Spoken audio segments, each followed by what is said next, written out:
How's your day going, Thaddeus? It's been okay. It was a little more adventurous than I thought it was going to be yesterday, but it You, worked out. you had lessons, you said? Yeah, so I'm actually I'm directing the After School Matters Jazz Big Band, which was a program I was in when I was in high school, and now I'm the teacher.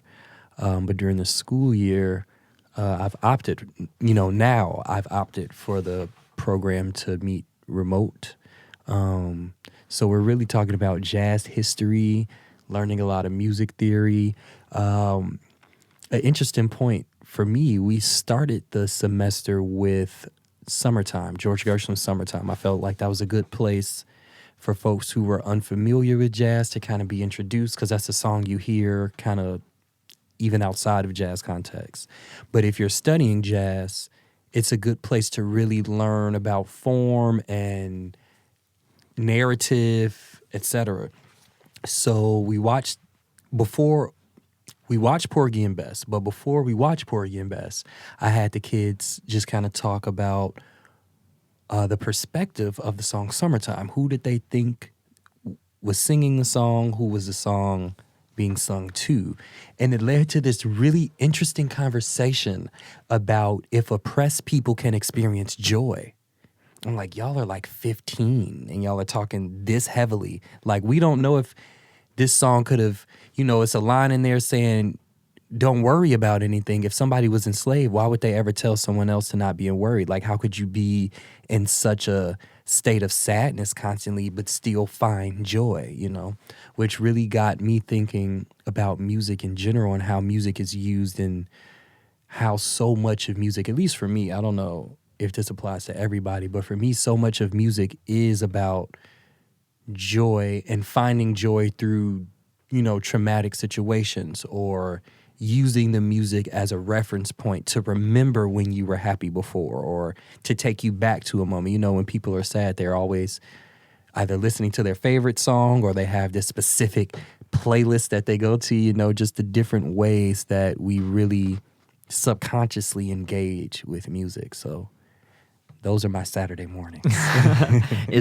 That's awesome, by the way. That's really cool. Is it surreal and overwhelming to teach the class, the program that you once were in?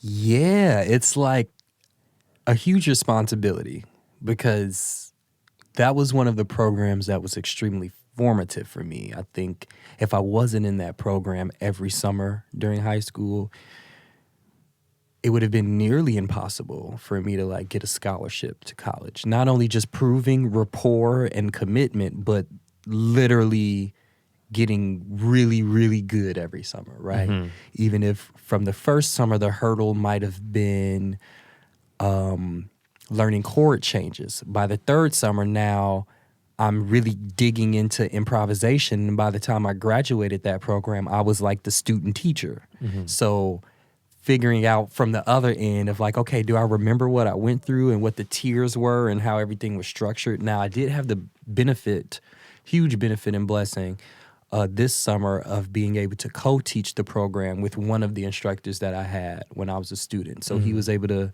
show me some of the ropes and was really hands-off, but would talk to me afterwards about what things we could do differently or improve. But I also like the freedom that I've been given to shape the program to be a little more what I want it to. And the program that I'm doing now is a little different than the one that I was in. The one that I was in was just for the summer, and we still have a summer portion, and that I try to keep as specific to what it's always been, because that program has been in existence for 25 years, so I don't want to change it too much. But the school year portion didn't even exist in this capacity, and definitely didn't exist as a non-performance heavy program. It's always been, how people think band class is, you just come and you play and that's band and that's, that's all you do. Yeah. But if they don't understand theory, they can't improvise. If they don't understand rhythm, then I can't give them sheet music and tell them to play it to a metronome and they play it in time, Mm-hmm. And those sort of things are not just, those don't only happen with your instrument in your hand. Sometimes that's just you studying something or just counting in your head over and over again, or me being, like I said, on Saturday mornings, we're talking about summertime. I can introduce you to blues form that you might have talked about in band class at school, but now we can focus on just understanding the form and figuring out what chords go with, what scales go with what chords. And that doesn't require your instrument being in your hand. A lot of times I found in like performance programs or just performance-based educational activities, so much of the emphasis is like, just get the kids to play. I'm like, but if they don't know what they're playing, I don't want to sit through, somebody soloing on Song for My Father and they don't know any chords. They don't know any scales. Yeah. And putting the instrument in their hand, they're not actually listening to me explain the scales. They're just trying to play their instrument, So it's been, they say the teaching really proves if you know what you're talking about and if you know what you're doing. So it's been really interesting to not only reinforce things that I kind of already practiced, but even to reimagine things for myself in order to teach my students. That's like enhancing, I think, my personal practice in a lot of ways. Absolutely. I am also an instructor and teacher. So in sound design, audio theory, music production, at a university, so I understand like what made the pandemic so hard was not being in class, learning again, reiterating things, finding better ways to explain something that I knew, but now I have a eureka moment. I'm like, oh, this is better, and I discovered something. You learn from students too. It's another thing they don't tell you. It's not one way. You're not just teaching people. Like students are a spectrum. There's ones that need extra help that might have just different types of learning disabilities, or they have a harder time understanding something, but they're still skilled and smart. Right. All the way to those that are like prodigies. And you learn from all of them for different reasons. And a lot of the ones that are really, really good, you're like, they'll bring up good questions that question your approach, your pedagogy, your theory, and you're like, oh, I never thought about that way. Never thought about it. I'm going to start teaching it this way now. I become a better instructor, a better educator, a better professor. And then the ones that have a hard time, they ask other types of questions that twist your mind to go like, okay, if now I know to better explain something for those who need more help, I should say it this way. Elongate the subject matter, shorten that one. Cut that off, too much fat here. You hone in more as an educator. So that's a great thing to recognize. I think it's a very naive and selfish thing to think that, well, I'm the instructor, I'm the professor, therefore I know all. Man. It's like, first of all, we're young. Like, you're 28? 28, yeah. I'm 31, so it's like, we got a long ways to go. Yeah. And you also don't want to be that professor or instructor that's 60 and thinks you still know everything because you've been doing it for 30 years. It's like, you should always learn. Pop culture changes. Maybe music theory is a constant, but the approach to it and the belief in it, what do you think? You made a face. Music theory is a constant, but like, I always refer, my greatest example of how music theory isn't always changing is John Coltrane. Like, the Love Supreme suite came out and people literally lost their minds. I lose my mind when I listen to that song. It's like, I always think it's like, how in cartoons when there's chaos, they like pulling their eyeballs out. Like that's what was happening, right? That it's record is so good. It's everything. And it split the jazz world in half. Like you had half of the people who were in full pursuance of the spiritual part. And that, in my opinion, is what really led to like creative music that you have in Chicago, right? But then the other half, free jazz in a lot of ways, or we call it free jazz.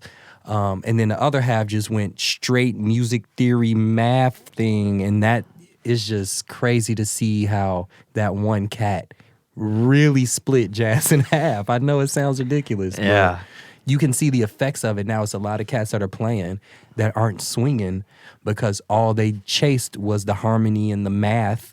And then you have some cats that can swing their butts off. You know what I mean? They can really play some stuff, but their capacity for harmony is not not capacity for harmony. Their knowledge of harmony is not as great, so. That's the beauty of music. Right. That's the beauty of art and expression, is that all forms of art have a mathematical confine. Like, even paint, like being a painter, like, to get pigment, it's chemistry. You're using different colors and different textures to create that different brush with different material, different base, whether it's latex, oil, water base, acrylic. And then the canvas is different. All the way to poetry, you're using a language which has rules, but you're breaking the rules by using different rhythms and having incomplete sentences because it's poetry, it's expression. Music is the same way.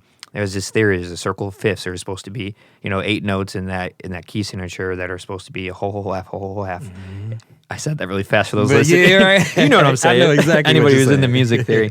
But then there's these leading tones and accidentals and places you can go being a guitar player where,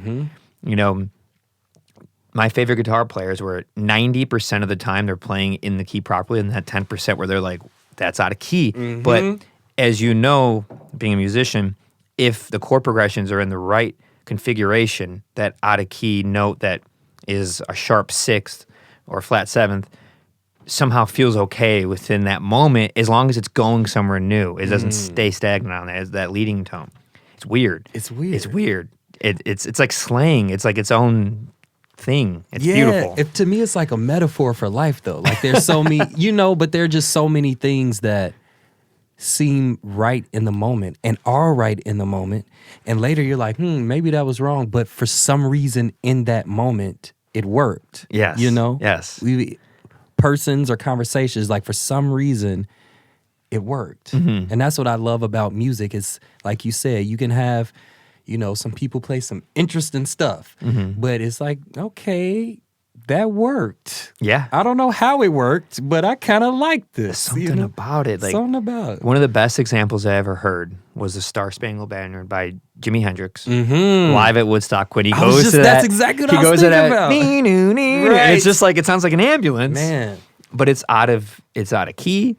It's not, but it's dissonant and it's dark, and then it hops back in and it shows you this, like a juxtaposition of what we once thought structure was, and what taking something so whole and patriotic and just kind of turning it on its head in front of people live, clearly improvised, right, clearly on drugs, right.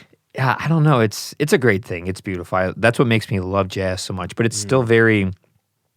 It's like this great world of Narnia to me. It's so vast, jazz. It might be one of the most vast musical forms, and it stretches to a lot of other forms of creativity and improvisation. You mentioned earlier, to go back to improvisation, you said no theory to do improvisation. Do you think that you have to know theory to improv? Oh, I think we could talk about a few of those things. So directly, yes, I think that a lot of us have an intrinsic sense of theory. Twinkle, twinkle, little star. Like we hear that and we can kind of know, okay, we know the chords that kind of go under this when we hear it on TV. We might not know what those chords are, but if I play a major chord, do-do-do, right? If I play that together, you're going to be like, oh, I feel happy. Do-do-do. A minor chord, oh, I might feel a little dark, right? Yeah. So I think we all have an intrinsic idea of theory, even if we can't name it. My example is that this is really nerdy. I'm gonna give you a warning. I'm right there with you. But I was like, I am a music theory. I obsess all day. I'm constantly thinking about. You can ask my friends. We'll be in the middle of conversation. I'll be like, oh, I just figured out how to voice this chord. They're like, Thaddeus, we were talking about the president, But. You think I'm so serious? I have a problem with it too. It's so bad. I'll be in the middle of a conversation, hanging out by the counter, and there's a record on or a song, and I'll just be like, oh, that's the same chord progression as this song. Yes! And they must have got it, but that came out in this year, so therefore they must have learned it from that. And everyone just looks at me like, I'm sorry. I'm sorry, y'all. That's just my brain. It's a magnet. I just go towards it when I hear it. It's like a eureka moment. Zing, I have to figure out what is that from? How did that happen? What chord progression is it? What note is that? What key is this in? Right. But it's not a bad thing. If you're trying to be a musician or R1, or trying to go further, compose, that's who you are. It's innate. You can't help it. You've had that your whole life. That's why you're doing what you're doing anyway. Right. It's why you are where you are. Right. It's the obsession over the thing we love. I guess we all are obsessed over the things we love. Yeah. It's just a matter of if those things are actually, your career, which is different. I enjoy sports and I'll go to some games and I'll have a good time. I can't remember all those stats. So I'll talk to my friends and like, this person shot this many things in this game 4 years ago. I'm like, oh my God. Like, how do you know all of this stuff? You know what I mean? But then they'll hear you talk about John Coltrane. Exactly. This record, Love Supreme, was it 1965? Right. And you're like, it was recorded at this studio in Hollywood, and this company put it out, and Gaffin Records signed this. And you're just like, that's how I am. They're just like, why do you know that? Right. Like, and then he goes further, like, oh, this studio musician played on that. Then he went to that record, and this producer did this, and then they use this tech.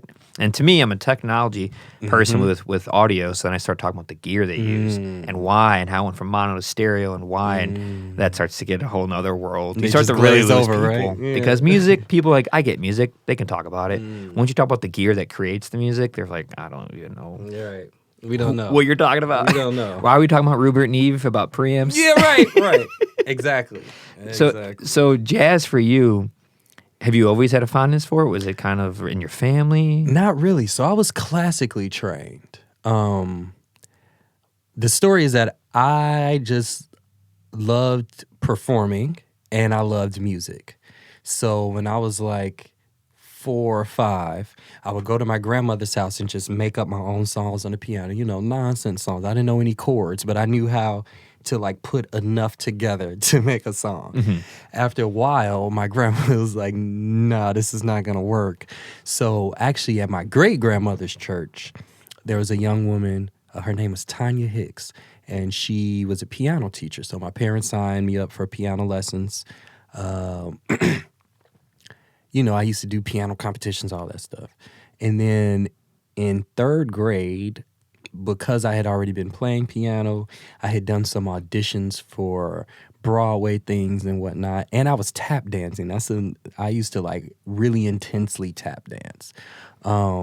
My music teacher referred me to a program at Symphony Center called the Percussion Scholarship Group, which was still classical music, but it was like intense classical percussion. So I did that for about 3 to 4 years. Yeah, 3 to 4 years. And it made sense for me to leave.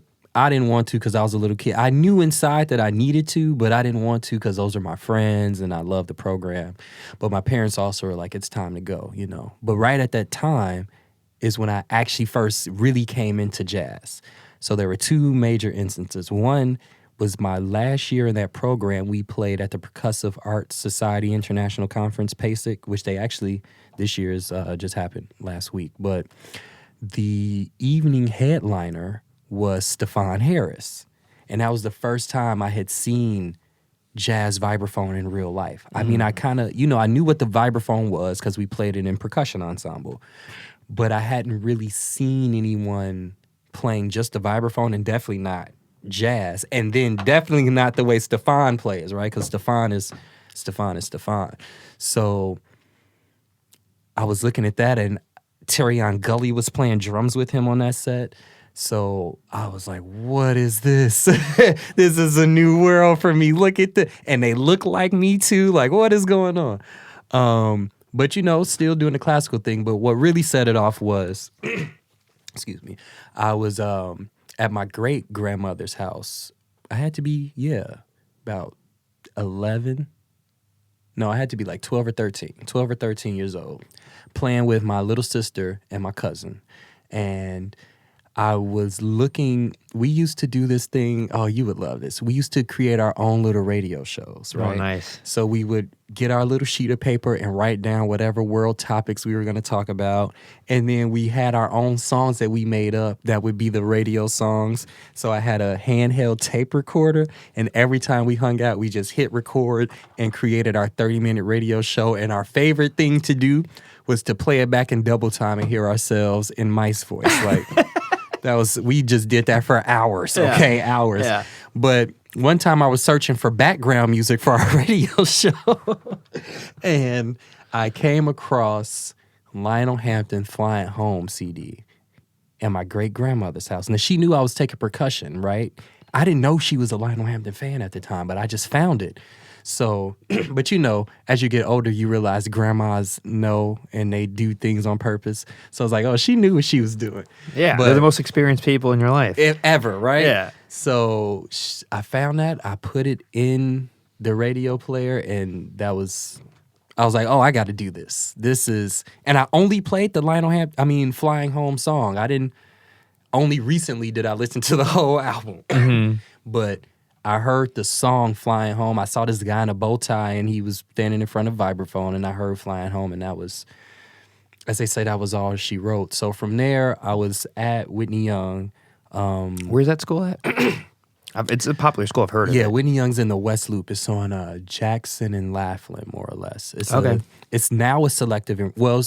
It's now, and when I was attending, a selective enrollment school. I think it started off as a neighborhood school. Most people know it because that's where Michelle Obama graduated. Yeah, it's a good school. Years before me. But, yeah. At least a couple. But I had just started there. They got a new band director, Mr. Lanzino. That's my man. But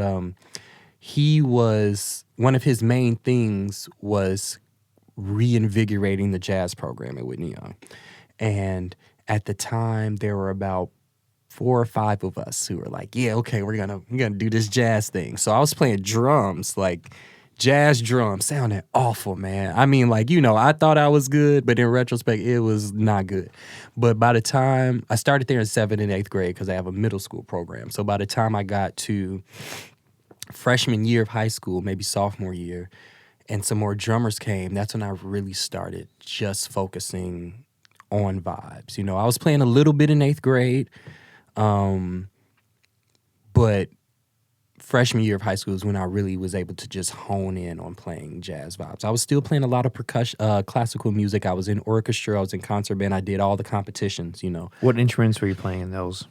All percussion. Marimba. I was doing marimba solos for state competitions. I was playing timpani. I was, doing literally everything. Yeah. My high school friends know me as the kid who was playing all the instruments in the back of the band, because I'd be over here playing marimba, and then I'd run to play the bass drum, and so that was like so my thing. Percussion's been a part of your life for a long time. Yeah, I would say it's like I said, it started with piano, and then once percussion was introduced, I kind of stayed there. It was I don't know, it's something about hitting things that really spoke to me. So from there is when I really kind of focused on jazz, and I didn't have, it's not a lot of vibraphone teachers in the world, know, and definitely not many in Chicago. Even when I was in high school, there was not one in Chicago. I won the scholarship through the Jazz Institute, the Kiewit Wayne Scholarship, where I got free lessons from any jazz mentor in Chicago that I wanted. But there was no vibraphone teacher in Chicago. So they had to go to Michigan to get this guy, Jim Cooper. That's still my man. He's a great teacher, mentor, to come give me lessons. And that was the first time that I actually had jazz-specific lessons and lessons on specifically just the vibraphone.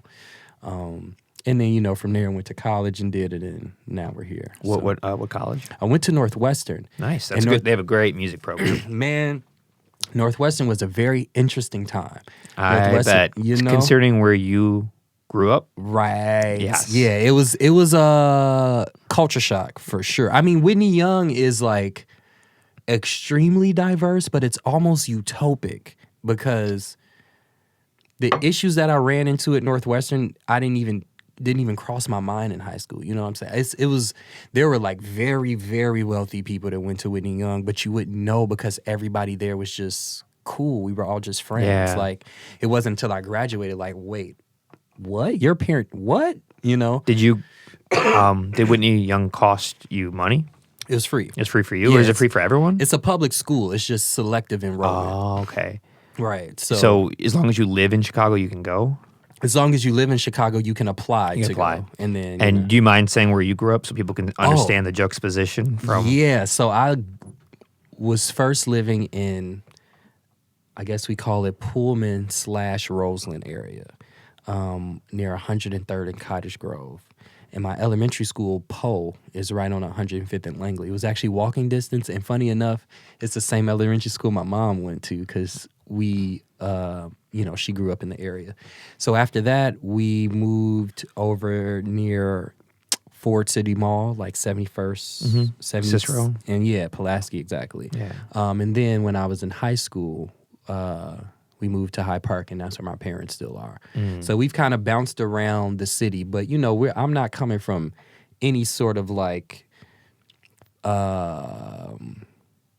wealth. We got cultural wealth, but like financially, honestly, especially now as an adult, I realize just how blessed and fortunate I was to be able to do some of the things I did or had the opportunities, because it wasn't because my parents were paying for it. It was just they really believed in us and did whatever they needed to do to get us, the best opportunities, and I'm just so grateful.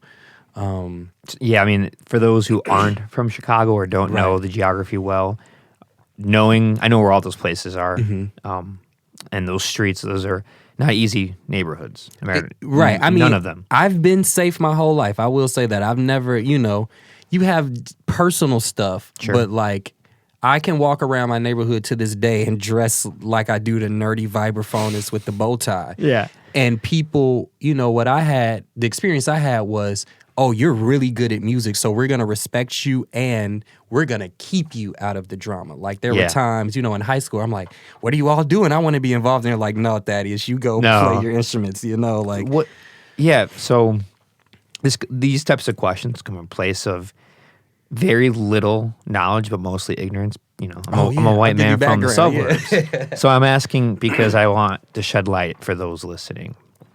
Like, so if you're in a neighborhood where there are some issues with gangs or violence, and you're a kid and they notice you have some type of unique skill, they will leave you alone. They'll protect you. They'll be okay with it. Well, I can talk about my experience. Yes, so my please experience in Chicago is that every neighborhood has gangs. It's just, what do those gangs look like? And what is the wealth level in the area and how does that compare to the gangs, right? So you have gangs in Bridgeport that are like, they do some stuff, but it's not looked at the same because their class is different. So the types of things that they're doing are either they're just a little higher level, It's not so much like I'm just robbing you on the street. Like when you're in communities that are financially disenfranchised, that's when you run into a lot of like, I'm robbing people, I'm shooting people, and it's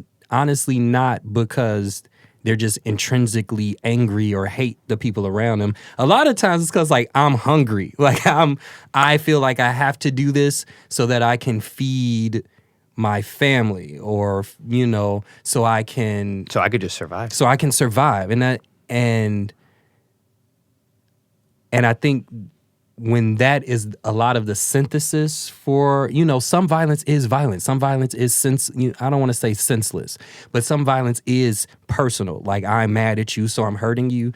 But just growing up in certain neighborhoods and talking to a lot of people, like I said, I'm not shooting nobody, but I got friends that have been involved in things. And it's like a lot of times it's just purely I'm trying to survive, or I'm trying to eat, or I feel unsafe because of something that happened, so I'm protecting myself, So when that, at least in my experience, has been the synthesis, versus going into other neighborhoods that could be more wealthy, but they're more inclined to attack me just because I'm there, right?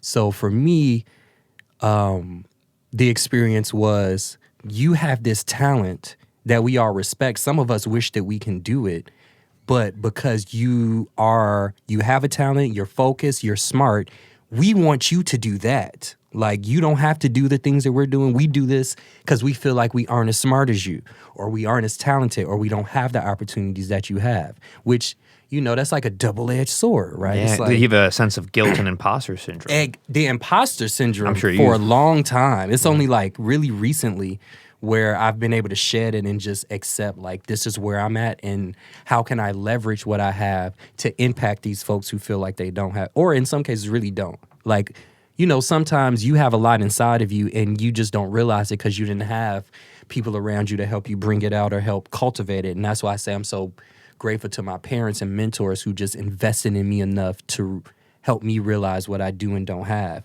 right? But sometimes folks really don't have those resources, and the old American adage of like pulling yourself up by your bootstraps, like, that's not real and economically disenfranchised.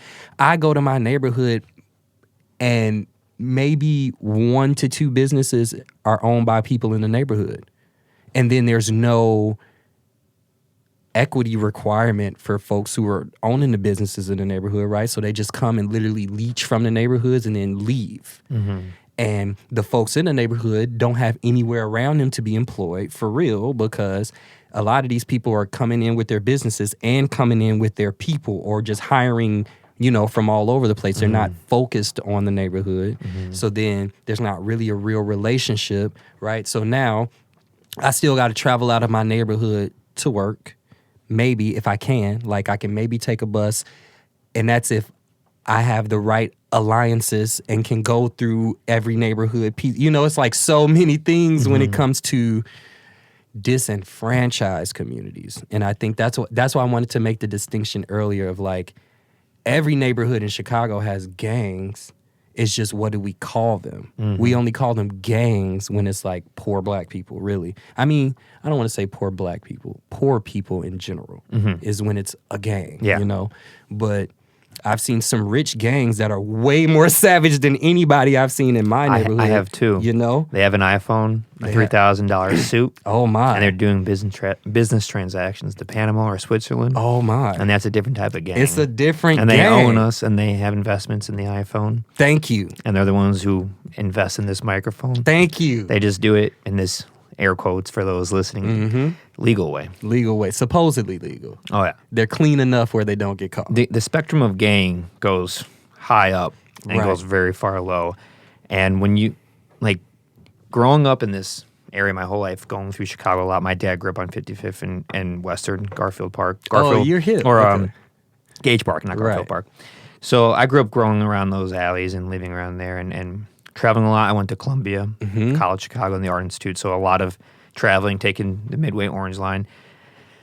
Being around all the shows, venues, I used to not take the highways and drive through all the neighborhoods to go when I'd go hang out with friends just so I could learn them and kind of force myself to see the way people really live. Man. And it is heavy. And when you drive down Pulaski by State Street, Madison Street, sorry, Pulaski and Madison, Pulaski and Lake, Lake and Loomis, where I used to go to Section 8 housing on holidays to feed homeless people as a kid through my church. You really see and hear and smell. This is the thing that you don't. The smell. People don't talk about is the smell. The smell haunts me still. It's the smell I never smelled before, and I realize it's garbage, rats, people who aren't hygienic because they have nowhere to shower, pollution, sewage, rotten food. All that together gives this type of aroma that it's embedded in my brain, and it makes me sad knowing that people will only see this stuff on the news or television. They don't actually go and hear and smell and taste and touch and see what it's like to have a glimpse for 1 second of what it is to be a person stuck in that, and how hard. Not everyone gets the same thing starting off at birth. Right. How do you get out of that? Right. And especially when it's all and you're taught this is what you're worth, your self-worth, it's what your family all know. It's hard. It's hard to get out of. So I could see why your local, friends and neighbors, when they saw oh, Thaddeus has this skill set, let's hope and pray that he keeps going on with that and gets out. It's sad that you have to think get out. They have to get out. It's get out of what? If this was a nice place, we wouldn't want to just get out. You'd want to just keep living here and keep the community going. And then what makes me so sad is that a lot of them don't. And this is the point. That's the point where I realized, even if you're not rich, you can still be privileged. Because privilege can also just be knowledge, what you know and how you can process information. And what I realized is a lot of the people who were thinking, oh, you can get out the hood, I'm you don't even understand. So let's go back to Whitney Young. So Whitney Young was this utopia where you have these folks of various economic, socioeconomic strata kind of coming together and being friends, really just being friends. I got friends from Whitney Young that are all over the spectrum that are still my friends. I went to Northwestern, that was culture shock. Because now, not only is it no longer utopia and almost I could say this on the record because I graduated, almost no intention to encourage privileged folks to integrate themselves into spaces that will make them uncomfortable. But now I'm seeing firsthand, like, oh, this is how the system works. Like, I'm seeing the people who are going to instill or perpetuate oppressive systems. I'm watching literally how it happens. Oh, this conversation led to this, which led to them trying to get this policy in student government, which led to, I'm like, oh, this is how it happens in real life. I'm looking at people in their face like in 10 years, we're going to hate each other because we're going to be on opposite sides of this very, important issue or topic. And that was culture shock because I'm used to white people. You don't play classical percussion and not have white people around. Mm-hmm. I was not used to like the actual, we either have never met black people before. That was like unheard of to me because I'm from Chicago. Yeah. Or like we just really hate, we just don't like you. But the kicker for me was like the diversity point people where it's like, we want you to join our fraternity because we get money when we have black people. I'm like, you really told me that? Oh my God. That's bold. But like, I appreciate the honesty, I guess, So you were heavily like in the minority financially and just based on your skin color.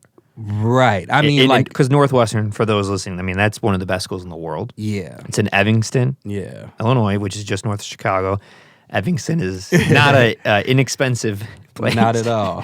It's not a cheap place. It is people who live there usually come from some type of means. Well, it depends because Evanston is just like Chicago. It's a micro Chicago because you have on the east side of the train tracks, that's where all the wealth is. On the west side of the train tracks, it's like the south side. Okay. Like 100%, like not even kidding. The style of the houses. Of course. The types of businesses.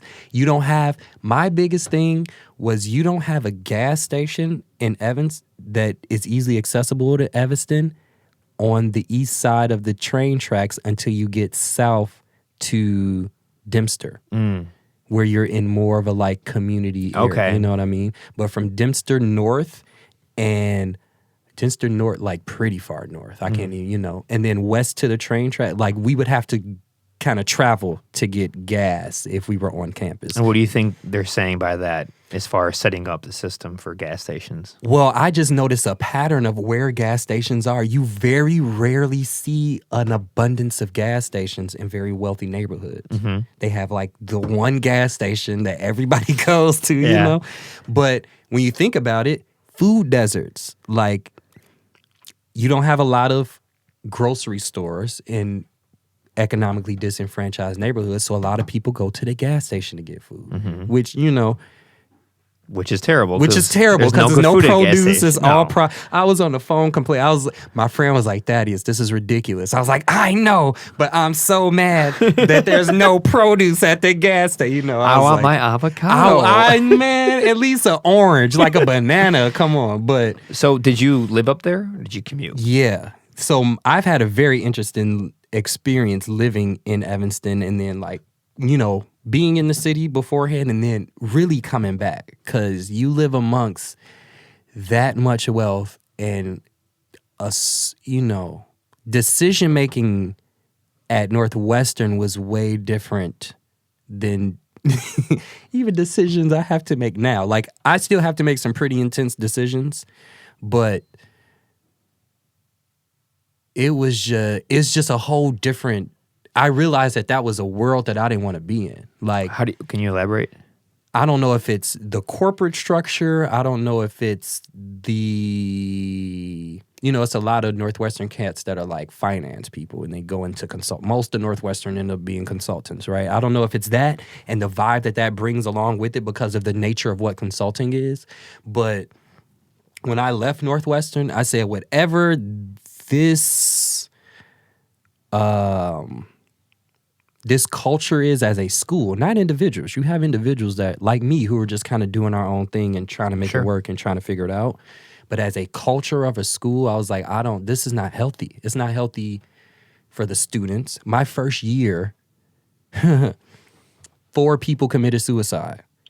And the first one that committed suicide, I was hanging out with him the night that he died. Whoa. Now, his suicide wasn't, we don't think it was intentional because he basically alcohol overdosed, but he was diabetic. So it's like if he wasn't diabetic, he might have been okay, but he had diabetes and knew he had, you know. Yeah, he knew. He knew he had diabetes, but he was also like really stressed about graduating as an engineer from Northwestern, you know.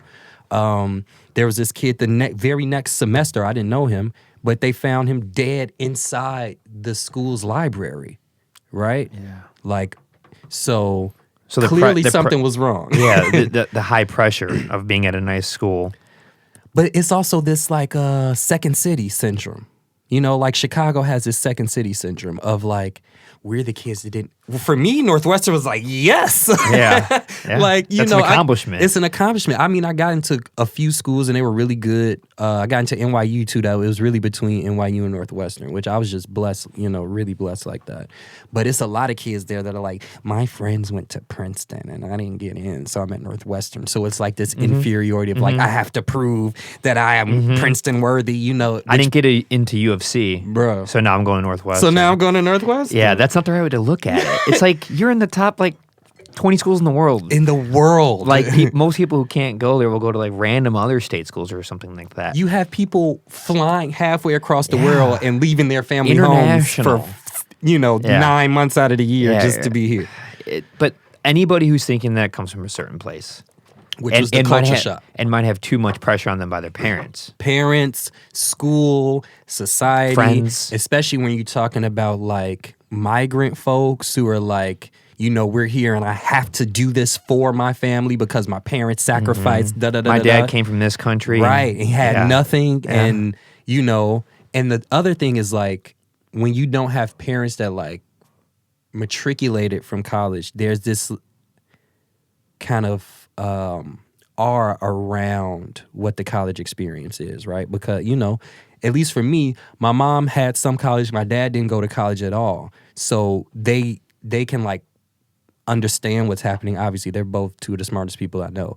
But it's like the experience part of it is like, okay, some things y'all might not be able to relate with me on because y'all haven't experienced this, but because of your sacrifices, I'm here. So I gotta figure, you know, I can't just not do it. I gotta figure it out because y'all sacrificed enough for me to be here, but you might not be able to relate to this one point or this this specific experience, you know, at least not even if you can relate, it might be like a different context, right? Yeah. And so for me, college was challenging just navigating that part. Like one, I was a triple major, which I should have never signed up for. That was like... Well, what majors? So I did jazz piano and then jazz vibraphone. They like created the jazz vibraphone program for me. Oh, wow. That's why I ended up going, because Northwestern paid for everything and created a program. That's amazing. I told you. Good for you, man. Blessing. I was a smart high schooler. I don't know what happened. You earned it. But and then I was also majoring in journalism. And I was like into journalism. Like I was the president of NABJ and we won National Chapter of the Year for the second time in the school's history. And Medill is like #1 and #2 journalism school in the country, you know. So I was really, really into it, but I was dying because I was doing so much. Man, how many credit hours is a triple major? So I think on average, Northwestern students take about 4 hours, which averages to 4 classes, more or less. Sometimes it's 5. I was taking about 9 credit hours a class. I was taking about 6 to 7 credit hours, which turned into about 9 to 10 classes. A semester? A quarter. Which is worse. It's like more classes in short amount of... Holy. Yeah, because... And I got lucky. How did you do that? I almost didn't. Did you work outside? Do you have a job outside of it? That was the blessing. That's is that probably they what it was. paid for everything. Okay. So I didn't have to just focus on school. Yeah, I mean, I was doing gigs, which was good. And I was really active at school. I was like on student government. I was running my own club plus running a band. You know, I was doing a lot of stuff. See, sorry, I mean to cut you off. Go ahead. You're an anomaly in this because being in the education system and going through undergrad and graduate school, I've met all types of people who have gone to college from different financial backgrounds. And most people, when they don't have to worry about anything and focus on school, it's usually because they came from some money. There's a very select few that just did really well and they got the right scholarships, like yourself.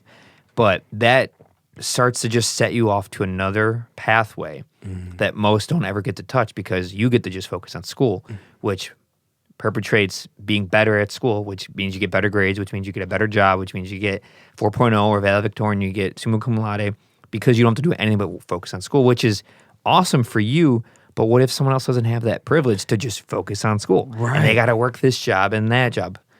Not as woe is my life, because that's where I was in. But like, it's not, I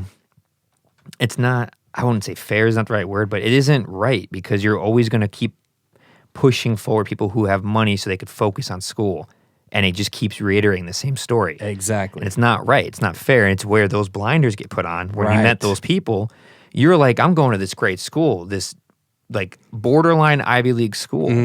And it thinks it's an Ivy League, that's for sure. Oh, I know it does. I've met too many people from Northwestern. No offense to the Northwestern. Hey, I am not. If you can talk, I talk crap about it. Okay? But you would think love, they would have some type of that experience of like having some culture and knowing like what it's like to grow up on the South Side of Chicago. At least meet people and talk to them about it, instead of just being completely numb to it and ignorant of it and not wanting to go there. Just stay in your avenue, get that business degree, get that MBA, be a consultant, keep going, and just kind of ignore reality, ignore racism and sexism and xenophobia and all these issues, transgender issues, just kind of, you would think they're so educated and so smart, how do they not know about it? But you realize they'll only stay in like the few lanes they have been used to. Why veer off when this has been working for me? It's like a willingness almost. Yeah. You know, it's like I was surprised to see like brown folks, like Indian folks who just didn't care about racial injustice, gender bias. Like they were just like, it doesn't have anything to do with me. I'm like, what do you mean it doesn't have anything to do with you? Yeah. What is it? Like, what kind of world what kind of environment are you in where you really think that like the rules apply to everybody but you know? But I think that's the privilege. The privilege is not you think you're right. I think the privilege is often like you think the rules don't apply to you, and however that shows up, right? Whether it's like in regular conversation of somebody trying to set boundaries that you don't want to respect, or if you break the law and you decide that you're going to argue to the police officer that, you know, that's all is just the entitlement and privilege to think that the rules just don't apply, which is fascinating. But the thing for me about being able to focus on school, actually, I don't think it made me better at school. I think for me, the benefit was being able to do all the other stuff that school offers. Yeah. Like I used to often tell people, like my classes are in, like I'm kind of learning some stuff, but it's not.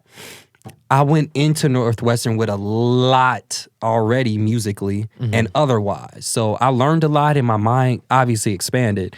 But like, man, I can count on one hand the stuff I really keep with me from classes, you know. But it was being able to run a band or have this student group that kind of was functioning as a label festival organization that set me up to come to Chicago and know how to put on my own shows and how to book and how to market. You know, I learned guerrilla street team marketing because I decided I wanted to throw house concerts at Northwestern. So I gathered a group of us, our friends, and we printed out a bunch of posters and would just literally guerrilla market them just on the grounds, on the wall, you know.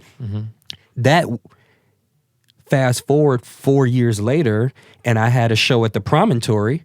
Well, I already knew how to advertise. I printed up a bunch of fly. Oh, I'm gonna be there later next month. Actually, I should go. Yeah, you should. It's gonna be. I haven't been there in a while. Yeah, you know Harold Green? Great. Yeah, of course. I went to one of his shows there for Flower for the Living. Whoa, 5 years ago. I remember Rob Emanuel was there. He was sitting right behind me. It was really awkward. Yeah, I was just looking. I was like, "That's the mayor." Back when he was mayor for Rom, yeah. But yeah, so that's cool, small world. But yeah, that's a really sweet venue in Hyde Park. Yeah, it's a great venue. But I just say, like, if there's anybody listening that's in college or, you know, thinking about it, like, do your schoolwork. You got to pass your classes, you know, or else you get kicked out. But You know, just but like I found the most benefit from the things outside of class. And that is an excellent point. I always say the most important thing about education is the experience of it, not just the class. What makes high school so fun, think about it. You don't when you reminisce about high school, you don't think about the classes. You're talking about what'd you do in the hallway. Right. What'd you do with your friends in the locker room? What'd you do after school? What'd you do before school? Conversations you have with cool teachers. It's not like, man, I just remember sitting there learning about chromosomes and biology. It was just so delightful. It's like, no. And the same thing with college. Unless you're really studying something you love, like I went to school for stuff I loved. I did that on purpose. I didn't know any other way, but I didn't get to do the extra stuff, the clubs. I had to come home and work. I had to go to jobs. I had to do this. I couldn't do all the club stuff, the fun stuff, the extracurricular things, going to that museum because of this. Everyone would stay and do that stuff, and I had to dip. I couldn't do it. Well, it seems to have worked out for you because you're doing what everybody else wanted to do. So, well, I found a way around it. It turned out like I was leaving school to come do this. I was leaving to come do DZ records and film bands and do sessions and put on festivals. I just couldn't have that experience with those people in those moments there. In hindsight, everything worked out well, but I had to will that into existence and force it. Right. But at the moment, I was like, man, I wish I can go to that. I want to go to that professor's apartment with all the other graduate students and talk about philosophy, but I got to go like film a band. So like I missed out on some things like that. I gained other things.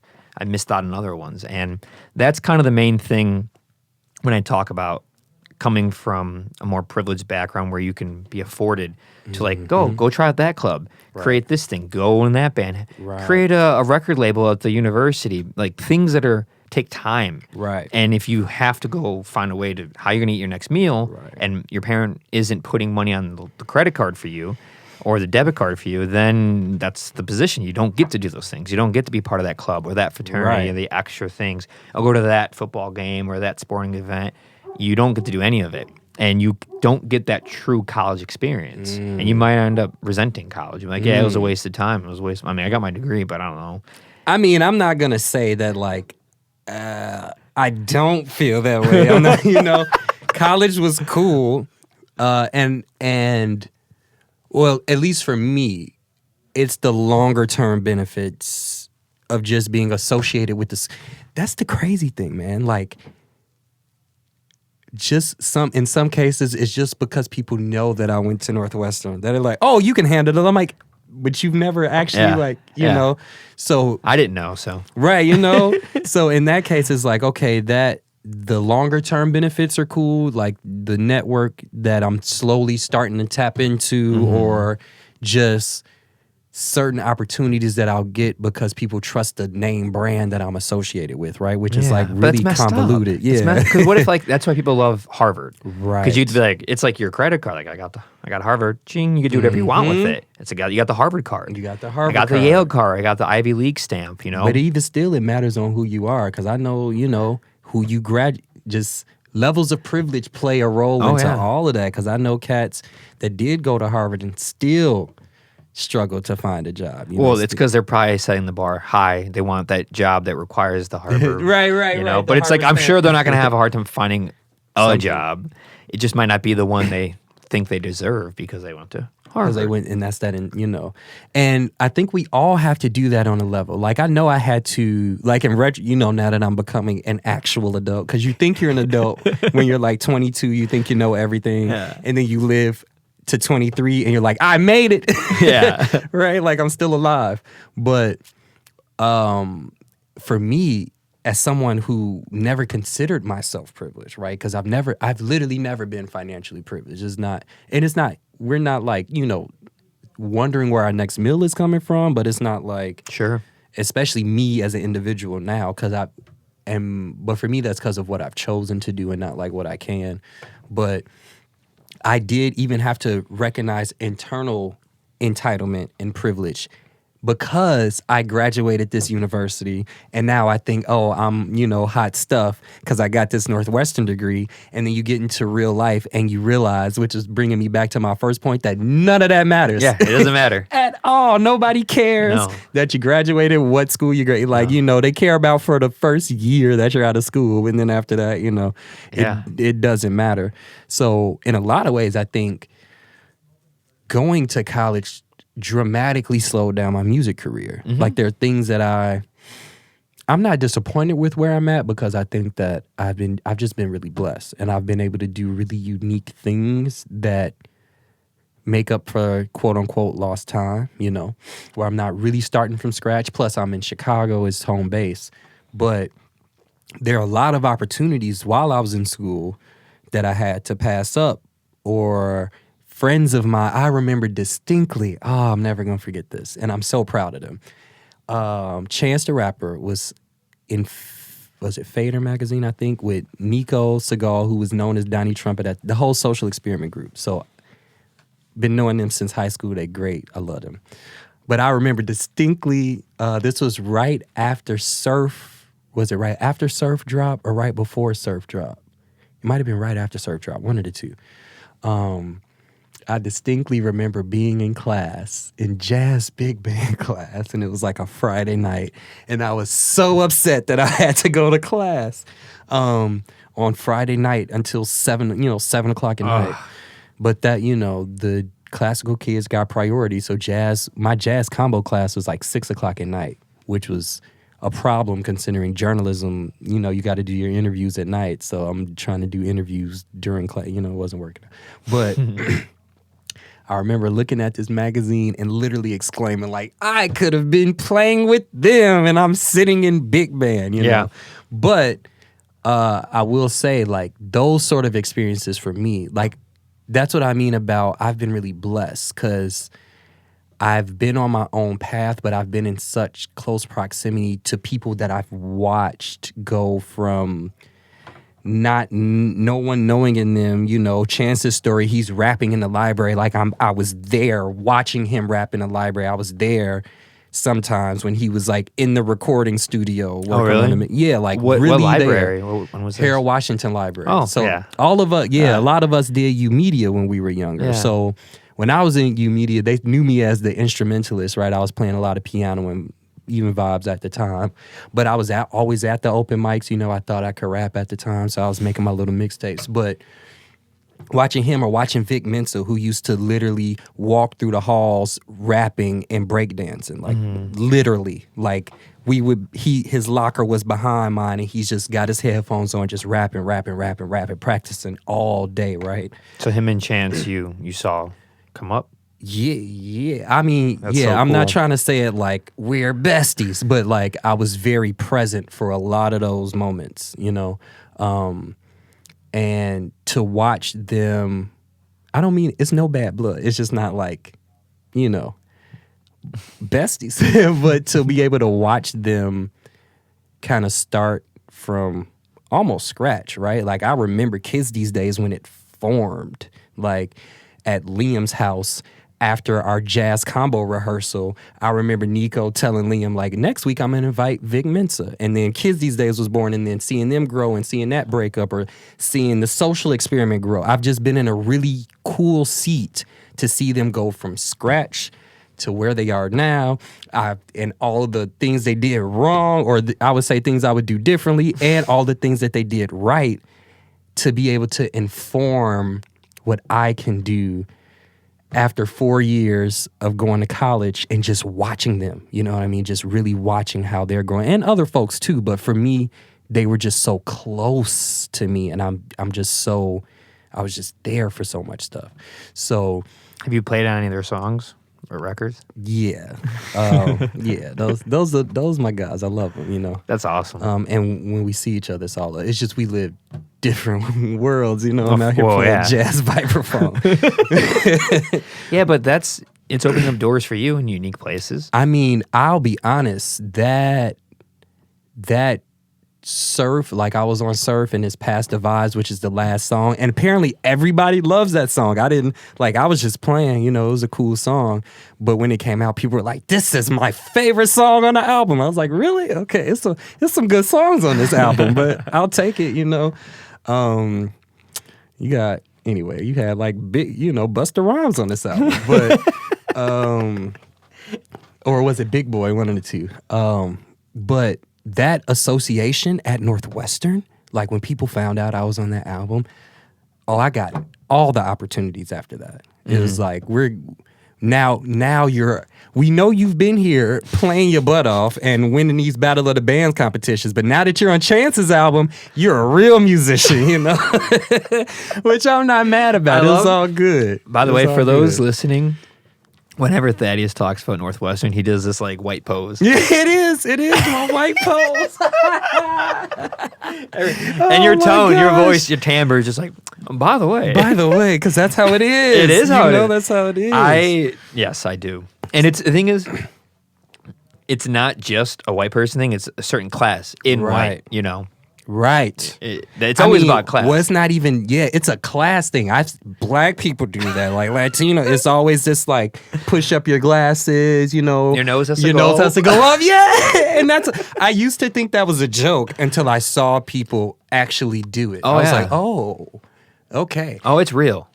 It's real. When rich people, they go, that's right. You know, when you say something, they agree, they go, oh, that's right. I'm like, only rich people say that's right. Only they speak with the entitlement. Like, you were going to be wrong, and now I think you're right. You know, that was eye-opening moments. I'm telling you, It blew my world up. It took me years to recover from college. And not like I partied too, but not that type of recovery. It was like the mental... trying to feel like a normal human, bro. I feel even now, it's like I can't relate to a lot of people because my perspective of society is like completely inverted to how we're supposed to think about it. It's like, you know, people are like passionate.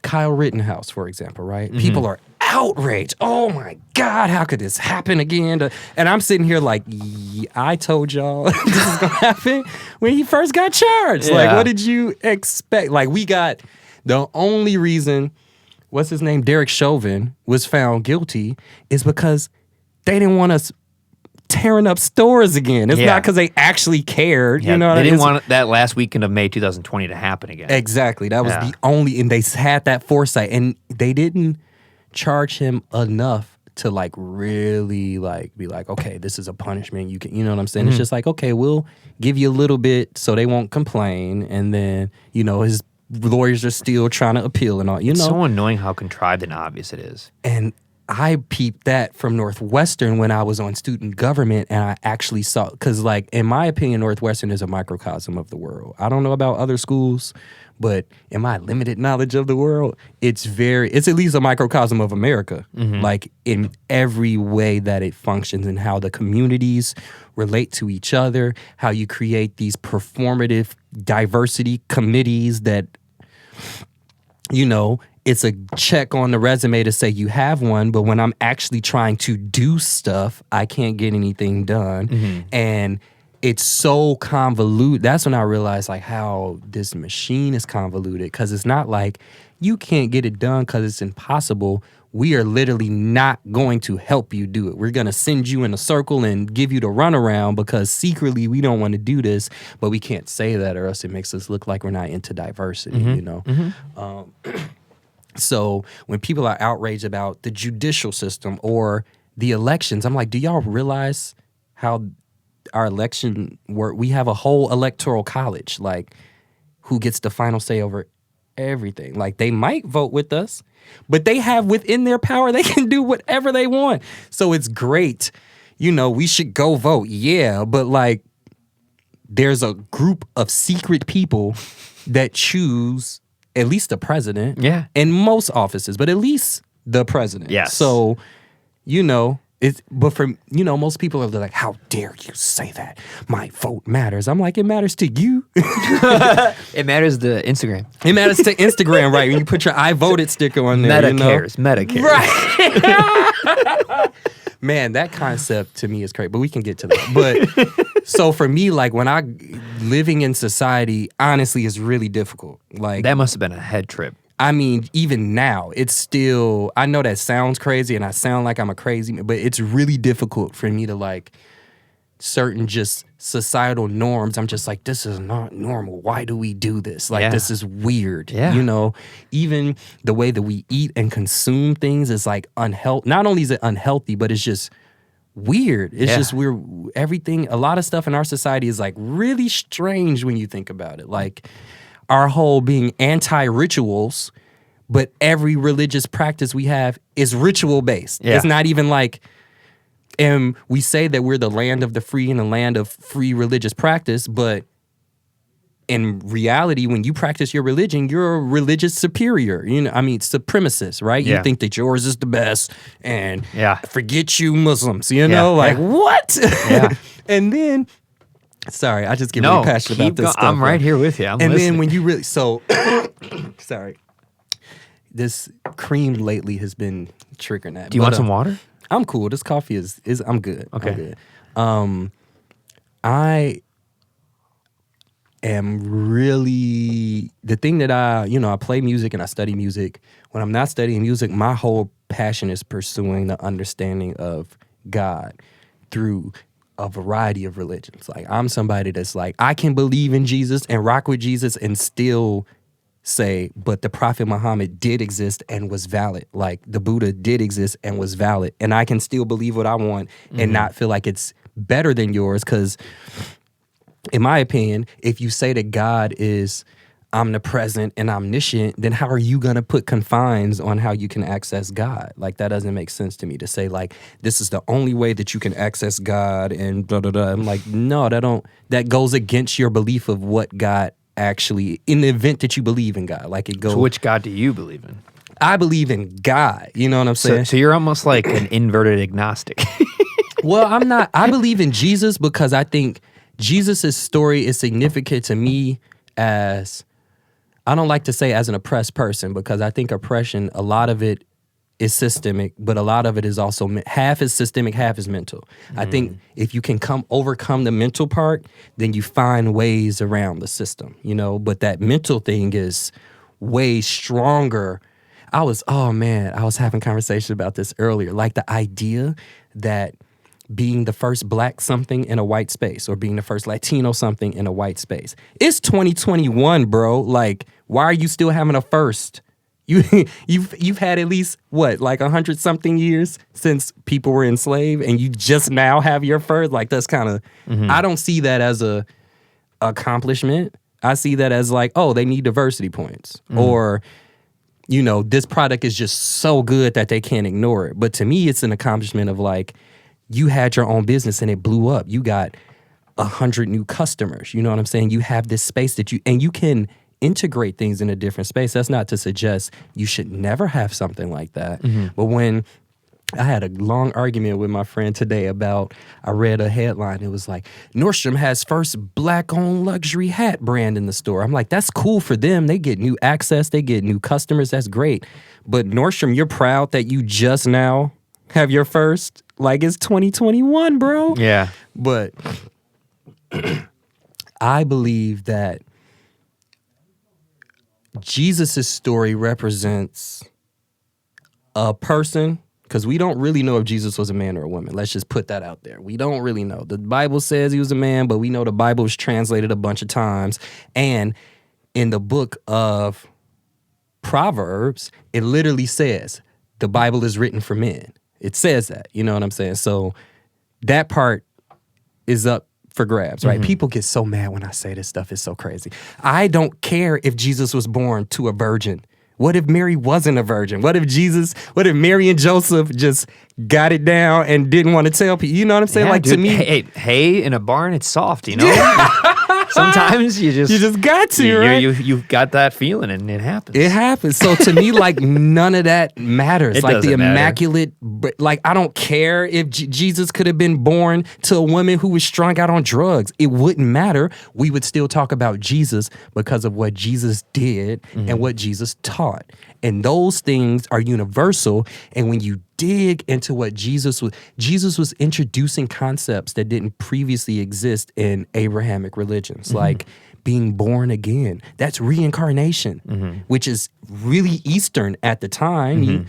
They weren't talking about that in the quote-unquote Western culture at the time. So that means Jesus had to have been studying other stuff. Like, sure, we can go with the story that Jesus just had this divine knowledge and it just dropped in his head and that's how he knew. But realistically, Jesus was probably reading books and like meeting people and living a human life and had a certain type of experiences or certain level of experiences that informed Jesus of how they wanted to live the rest of their lives. And we talk about Jesus not because he was born from a virgin, because if Jesus was just born from a virgin and didn't do anything, that's not significant. We talk about Jesus because of what Jesus did and what Jesus taught. And if you really believe in Jesus and what Jesus did and what Jesus taught, there's no way you can form your mouth to talk against somebody else's religion or beliefs, because that's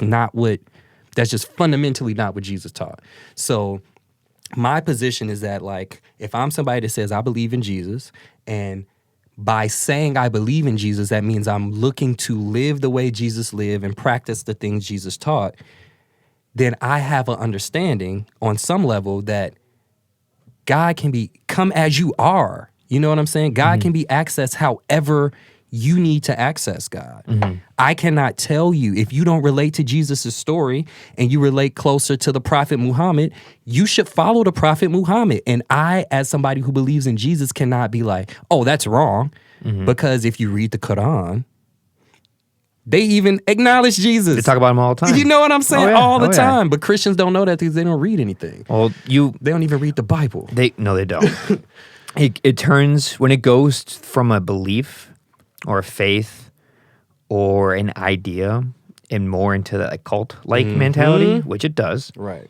When you start to get into those more extreme and strict branches that start to interpret the Bible or the Quran or any other religious text, they kind of make their own narrative based on maybe the reverend is telling them the wrong things, preaching the wrong things. And if they're not educating themselves on it and they're just taking what it is at face value, that's all you know. And you tell your kids it, and you just let it propagate throughout your family. And that creates a lot of issues. And I don't agree with that, but I do agree with what you're saying. I do the same thing. I keep it open. I read the books. I'm open to it. What I think made Jesus or someone like him or her wise was doing what we're doing right now. Right. For those who may not be privy to the Bible, he traveled a lot and he talked a lot. And emotionally, philosophically speaking, what can keep someone quite sharp and intelligent without college or fancy degrees or books is communicating and forgiving. Because as soon as you forgive and you don't have those grudges, you open up your mind to not having these blocks, these walls that keep information from coming in. If you shut something off, you don't let it in. But if you're always open and saying, like, I forgive you, let's talk about it, let's work this out, let's communicate, then the floodgates come in with information. People start to trust you. You start to build really in-depth, real relationships with people. Deep ones. And you can learn a lot, and you can gain a lot of knowledge from them, and they can get it from you. It's a give and take thing. It's a two-way street. But as soon as you start not traveling, not meeting new people, not talking to someone you've never met across from the table, not forgiving and being polite and sincere and genuine and admitting when you did something wrong. Right, that's it. Admitting when you did something wrong is the opposite, but two sides of the same coin of forgiving. You should forgive people, and you should also admit when you did something wrong. And if you do that, it opens up your mind, and I don't mean in like a I did drugs type of way. It opens up your mind to be more malleable, to shape, and to be formed for yourself and for those around you. And again, it doesn't like put up this big steel wall of blocking new things from coming in, because you don't get so in your own head about what you think is right and wrong. You start to realize how small you are and how much you should keep trying to learn. Right. Like when because I've noticed it with people who are they hold a lot of grudges, they're really strict, they don't forgive. Their world gets smaller and smaller because they're not letting it breathe. They're not admitting that you don't know what's right or wrong. Right. You don't know how good you are at something. You can keep learning. You can get a degree, but you got to keep learning. The degree is a piece of paper. It only means so much. It doesn't mean anything. What if you got the degree and you stopped playing music? Right. Then what? Right. You know, like you have to stay relevant. You have to stay active. Right. The degree just puts you into different stratospheres that are kind of arbitrary sometimes. But yeah, I think people like Jesus, Muhammad, Abraham, people were really powerful names throughout history. Regardless of religion or believing in a deity or something that's, based in the clouds and the skies and an afterlife and a God, if you just believe them as people, I think what made them so wise and smart was they might have been the type of people that just really were open. They were really deep thinkers. They were like the Platos before them, like thinking hard, trying new things, meeting new people. Back then, you couldn't just go on Instagram and see a black person if you're from this part of the world, or an Indian person, or a white person. You had to go to it. So open up your mind, meet new people, try new food, hear other belief systems, see the correlation that people just want to be loved and survive and live and have community. And with that, you start to learn, like, wow, there are so many different ways to live this life. Man. And the thing about forgiveness is that we often, I think, we don't practice forgiveness in healthy ways, right? No. A lot of people think forgiveness is like, oh, everything's good. There's no boundaries. We can just go back to how we were. But like, you can forgive somebody and still not want to be in close community with them. And that's you still have forgiven them. Y'all are at peace. Y'all have found a way to move forward. But it's like, I'ma holla at you. Like, because either the trust is broken or some people are just not meant to be around you. And I think that's the hard thing about forgiveness is like, I think a lot of people are disinclined to forgive sometimes because in their head, that means that this person is going to be close again, right? If I forgive them, then they're going to think everything's okay and they're going to do this again. But no, you can forgive somebody and just say, okay, you go your way and I'm going to go my way. But when I see you, it's all love. I don't have to hurt you, And I think it's very interesting that you say that a lot, Jesus or the Prophet Muhammad, etc., practice forgiveness, because I really love to read like Buddhist texts or Taoist texts, right? Like I believe that the Tao is the equivalent of what we call God, because the Tao is literally the way. It's the life force that just has always existed and always will exist, and it's non-qualitative and it's all-encompassing, right? It moves through us. It moves to us. It's how Christians define God, right? I believe that us defining God as this all good, I think God is pure, but God can't be qualitative. Because if the world has what we call good and bad, and we say that God created everything, a good God can't create bad, right? So God God is, and we decide what's good and bad. I was talking with somebody the other day, like, we think about witches. Witches have something that the rest of us sleep on, because witches understand the power of incantations with a group, right? I can use all my energy to channel, to something, but if I have 10 other people channeling energy there, the idea is that the power in numbers might manifest this thing greater, right? We kind of do that with prayer in Christian churches or Muslim, whatever. But the difference is the intention. Because I think that there's balance in the universe and everything. So if there's good happening, there's bad happening. And God is. So if you ask God for some bad stuff, you'll probably, what we call bad, you'll get it. If you ask God for some good stuff, you'll probably, because the universe responds to the desire of your hearts and your intentions. It doesn't say the universe is only going to give you the good stuff. It says whatever your heart desires, you will get, right? So I feel like we don't understand, I don't want to say we, but traditional Christian theology, we understand that there's power in prayer, but we don't understand why there's power in prayer, right? The power comes from us channeling our energy to the same thing, like us praying about a specific topic. And like, I love when it's like somebody's sick and then we all hold hands and pray over that person. That's the energy channel, right? That's but us just all getting on the mic and showing how good we could pray. Like, that's one boastful prayer, which is not what you're supposed to do according to the Bible. Like, prayer is supposed to be almost reverent and private. Yeah. But, if you're going to pray in a group, then it has to be to channel energy together, right? And like I said, witches get it. And I think other folks, we subconsciously do it, but we don't recognize the intention and why the numbers matter, But you asked me what I am and what I think that God is. I think that God is just the universe. God is the Tao. To me, God is not like sitting on a throne and waiting to strike you with lightning. Like a white dude with a beard. A white dude with a beard and blue eyes. You know what I'm saying? So God is you. God is me. God is everything. God is the collective of all of those. I think there are parts of God that exist within us, right? We all have godliness within us. Yeah. It's just a matter of what side of the yin and yang we're going to tap into. Either we're going to tap into the godliness of us that's looking to help our neighbors, or we're going to tap into the godliness in us that's looking to hurt our neighbors. But they're both God, and we have to accept that God just is. When do you feel closest to this God that just is?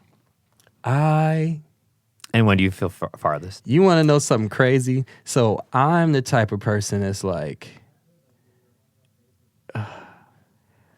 God talks to me all day long. It's like kind of intense because you start to notice patterns. At first it seemed random, but I would notice that I would think things and be kind of asking God questions in my head, and something in my environment would answer it for me, like immediately.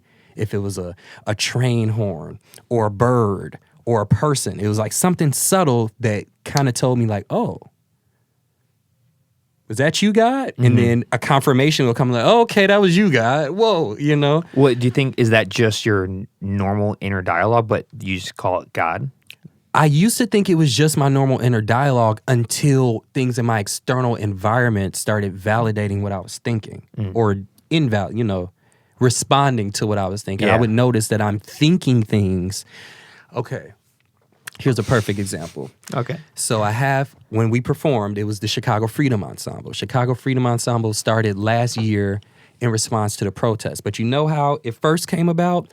I was at my house, just, I wasn't enraged because we're used to police killing people, but I was looking at how the community responded, right? I'm driving outside and the Family Dollar is pillaged, the Jewels is pillaged, Walgreens is pillaged, right? I'm like, okay, well, one, we're going to be here a while, and two, I'm not trying to rob any stores, but I do want to do something, right? I feel like I have to do something. I think a lot of us felt that during the pandemic because a lot of us just had free time. But for me, I've been working in community organizing since I was like 16. I've been doing protests since high school. So I was like, I got to do something. And it was right at a time in my life where I was really trying to figure out, why am I doing music? Like, what am I doing? Because Northwestern messing my head up. It was like fame became completely debunked for me. Wealth even became completely debunked for me. You live your whole life and it's like, I want to play music because I'm good at it and I love it, but I could be rich and famous too. And so I'm aiming to be so good that I'm rich and famous. By the end of college, I was like, that's the last thing I want, is to be rich and famous, because either you sell a part of your soul to be validated by certain people, or you just become a terrible person because your intentions are wrong, you know? And money is a finite game, but it's an infinite game. So it's finite in the sense that like money is a game of access. People literally have to allow you to have more money, right?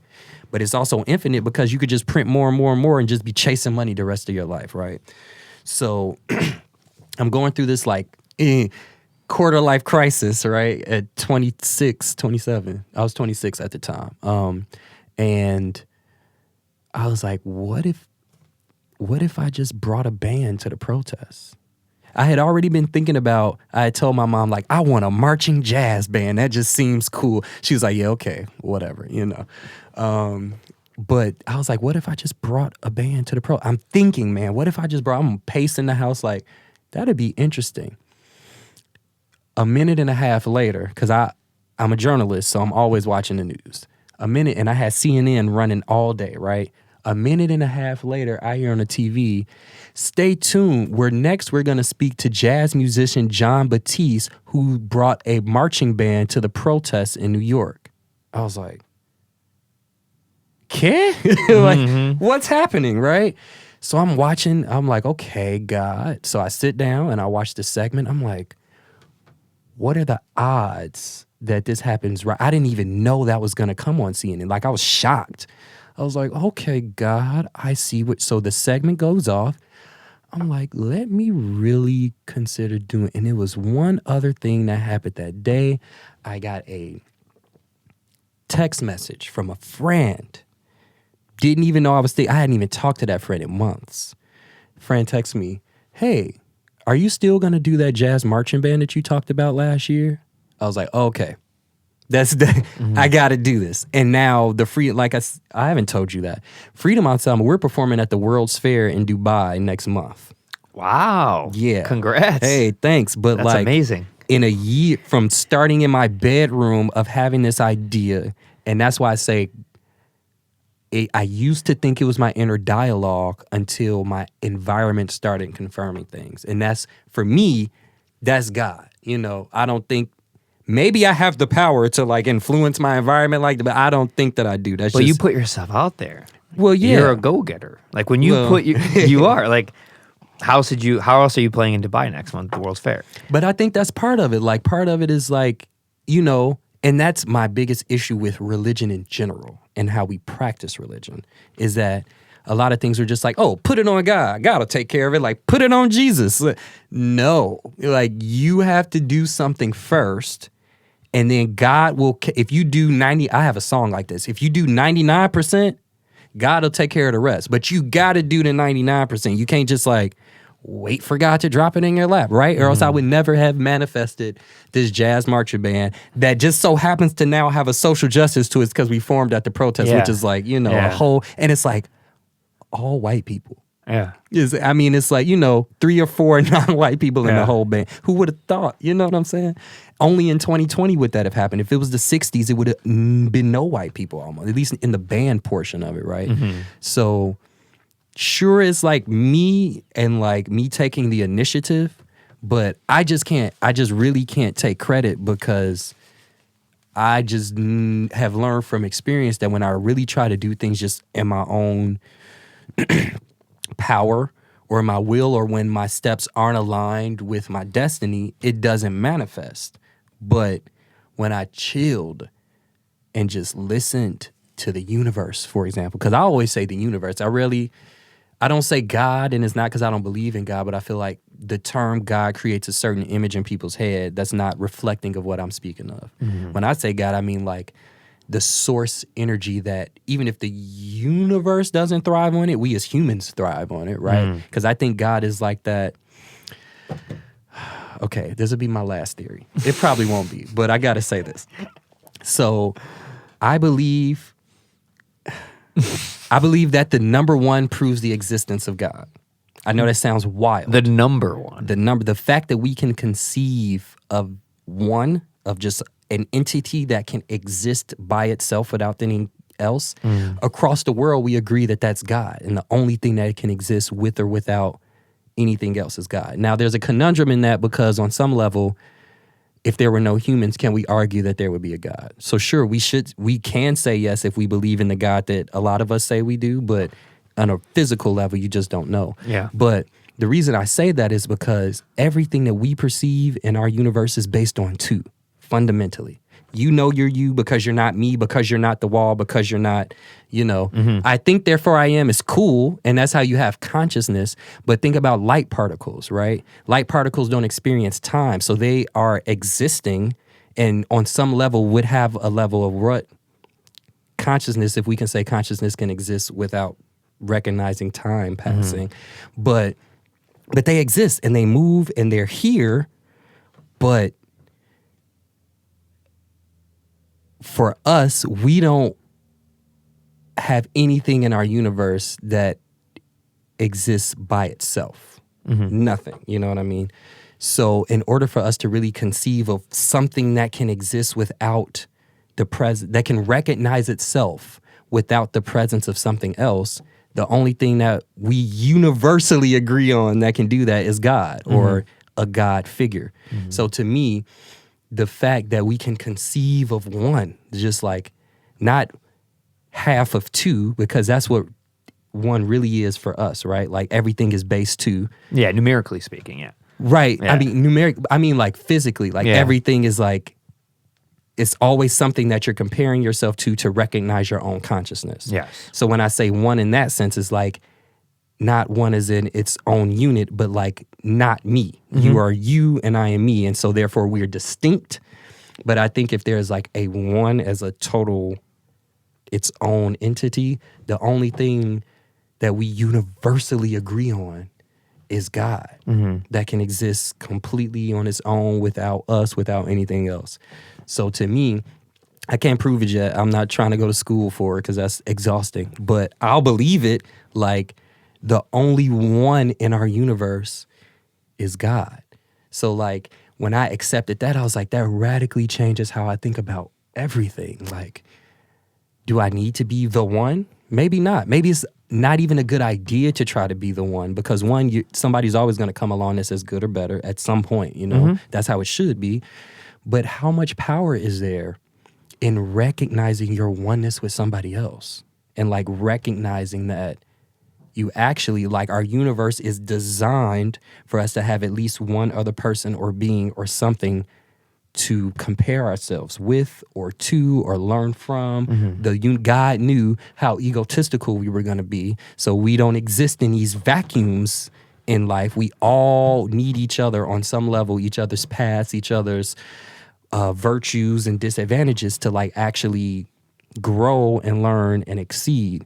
So that philosophy kind of defines everything that I do, right? So for me, that went from I'm trying to be the biggest, baddest musician ever to like, what if I just am the best that I can be and base that in building my community at the same time? Like, how can I find a way where as I grow and I become the biggest, baddest if I want to be, that at least one other person is with me? You know, a lot of times we work hard and then we try to pull people up, right? But you can only pull up so many people. Yeah. Because it's a finite game. But what if the whole career was just based in people being with you? And then when you come in, y'all are like busting the doors open instead of you being the token and you trying to pull them in too. So college showed me like, okay, this is what that token life is like. This is what it's when you're the only one, when you're the exception, when you're the you know? And it can feed your ego, but like, in the long term, it only feeds your ego. Because it's very lonely. And it's very lonely, and there's always going to be another one. There's at some point, you're going to be old news, right? Yeah.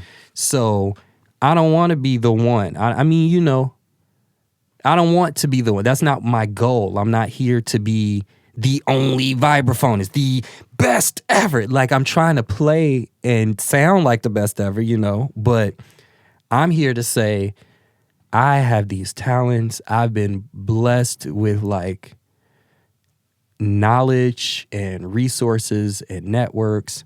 How can I use this in building my own career and finding something sustainable? You know, I'm just trying to be sustainable. I don't even have to be a billionaire. I don't need that. You know, they have issues anyway. But like, how can I build something sustainably that can also sustain the community? What happened in 2016 when Chance blew up, what I felt was happening is that now we're uncovering all this Chicago talent. There were so many people since then even that have like really grown, you know, but there's not a lot of folks here who are intentionally trying to sustain the Chicago scene. People are trying to grab talents and send them elsewhere or make money off of them. But I'm like, who's here just to make sure you can make a living in Chicago? That's what I'm trying to do. Thank you. Yeah. That's what I'm trying to do. Like, how can we figure this out where if I can make my career the archetype of like, okay, you want to be a musician in Chicago and you want to be successful and you want to be sustainable, I'm going to build my career to show different ways we can do that. I'm not going to get it right. Just like Chance the Rapper didn't do everything perfectly, just like Vic Mensa didn't do everything perfectly, just like Beyonce doesn't do everything, you know. We're going to make mistakes. But you're trying. But I'm trying. That's and that matters. Means somebody next will look at it and say, okay, he did this wrong, but he did this right. And then in 10 years, you can have a scene in Chicago that can thrive on its own without having to have that second city complex. To bring it full circle. Full circle. Full circle. I am so much aligned with so much you just said. It's where a lot of the inspiration comes from. The community, the music fest, the bringing up people like rising together Mm-hmm. and doing things together, you realize you can get a lot more done when you work with a lot of people and not making it about yourself and not about the ego. It can definitely be a problem, but I'm trying to like grow it and have like shine light on such skillful people and talented musicians and bring up the music and art scene and the technology scene within creative endeavors. And it's hard when you can't find as many like-minded people that just want to do that. So I'm trying. I mean, I'm trying to... You're doing a great job. Thank you. I appreciate it. I mean, I'm trying to move DZ Fest to something in the city. That's something we can talk about off mic. Right. That's the idea. Because it can't grow here. It's as soon as people find out, like, oh, it's in a backyard, it shuts off a lot of people who aren't tried and true, creatives that don't care where something's at. They just want to be at the thing. Attendees who just want to go to an event, they hear that and they might not take it so seriously. So I want to bring it elsewhere. It just can't grow beyond a yard when it's in a yard. It needs to be in a park. It needs to be more official. But quote unquote official. Quote unquote official. Because that's what I learned. Like, okay, most things that are official, they just say they're official. I'm like, I could have done this. What is going on? Yeah, I want to just make it bigger, but like to help the community to be able to donate more money to like, get different types of artists. Maybe get a bigger artist. That way we can make more money to like donate and bring up the community. Because it's like if you run a company, to me personally, this is my belief. What is the point of me making $10 million or $1 million off a music festival idea when I could easily live off 100 and now I have 900,000 to like donate and like help a community center and give kids who are skillful that don't have the right opportunities, the right facilities to hone in on their instruments. Like how many of your friends that you came up with were really good musicians, but they just didn't have the right support system. Maybe they didn't have the right parents and they're the ones that stayed in the streets. Right. It happens all the time. They didn't have another option. It's not even, you can't even blame them at a point because it's like if that's all they see and everybody around them is doing it, Mm-hmm. Yeah, I mean, how do you... That's what I want to do something about. Right. I have been fortunate enough to have good parents, a nice home. I am a white man, a white cis man. There's nothing going. I don't fear for my life when I go walking around. I'm not worried someone's going to try to sexually assault me. Right. That's the one. I was like, that never crosses my mind. No. You have other things you think about versus myself. But it was for me like really like talking to friends, and I'm like, oh, you really have to be concerned about being assaulted every time you leave the house. Yes. And you can't leave at a certain time of night without somebody being... Man, sorry. No. We're looking up the rules, right, for Dubai. Because those laws are like way different than our laws. Yes. And one of the laws is like, or one of the women in our band, she told me, she was like, yeah, if I'm out by myself at night and something happens to me, they blame me. I was like, what? She's like, yeah, they say, and it's not like a this is not me being like, Muslim countries are crazy. I feel like it's the same thing here. Yeah. Except they wrote it down and we just do it implicitly, but she's like, yeah, they will make the argument of like, why were you out at night and why were you dressed like that? And it's like, whoa. Yeah, it'll happen here too. You think what was she doing out last night? That's what I'm saying. Well, why was she dressed like that? Why can't she go out? She pays taxes. She's a citizen. Let her go out. But it's always like, I can't believe she went out walking in the forest. Which is crazy, right? That's like, it's like, why don't you blame the crazy guy? Why don't you blame the guy? Why don't you blame the guy? Oh my gosh. So that was like, that for me was the real time where I was like, oh, this like, when you really have to understand your own privilege on a minutia level, it's like this thought doesn't even cross my mind. No. I go on hikes every day, and I just go whenever I feel like it. Right. I was like, yeah, I'm going to go for a walk. I don't think about it. Nothing scares me. Nothing scares me. I'm not worried. I'm not worried about the police. I'm not worried about another guy. Yeah, it's... That's intense. It's intense. What date are you going to Dubai? Yeah, we're going, I'm be gone for Christmas. We're going from the 23rd until the 30th. So I'll be back for New Year's Eve. Well, the thing about freedom, because you're talking about, you made so many good points in what you said, and like really trying to find effective ways to invest in communities is like hard, right? Because on one hand, you have to find the people that need what you're offering, which can sometimes say, a lot of times we go into places and it's like, we have this, so we're going to force this on you because we've decided that this is a need. And like, sometimes it's like, but this particular, maybe that community needs that, but this particular community doesn't need that. And are you willing to, not you specifically, but these are like things that I've been working through with Freedom Ensemble, because so Freedom Ensemble came together to protest and etc. But after a while, they were like, I want this to be my movement home. I want this to be a community organization. And that's why we're actually like an actual, gonna get 501c3 status in about a year, because they said we want to be an organization. So I'm like, okay, just being completely blunt. I am a black man leading my bandits of white people to the hood. What am I gonna do with these people, right? I can't just put, some of them I can't just put in a classroom and let them speak freely, because they're still on their journey to understand, so it's like, okay, I don't want nobody cussing me out because I put you in front of people, right? So how do we navigate y'all passion for social justice or for, to fight inequity with the history of white savior complex or gentrification or, you want to, like, how do we balance that type of thing, right? And that takes, for me, to some of their dismay, but I'm grateful, it just takes time to really dig and be in the community just every day. Like, I'll go places now, it's a lot of places where I go where everybody knows me. So I'll go and just completely cover up and not say anything and just observe what's happening in the space.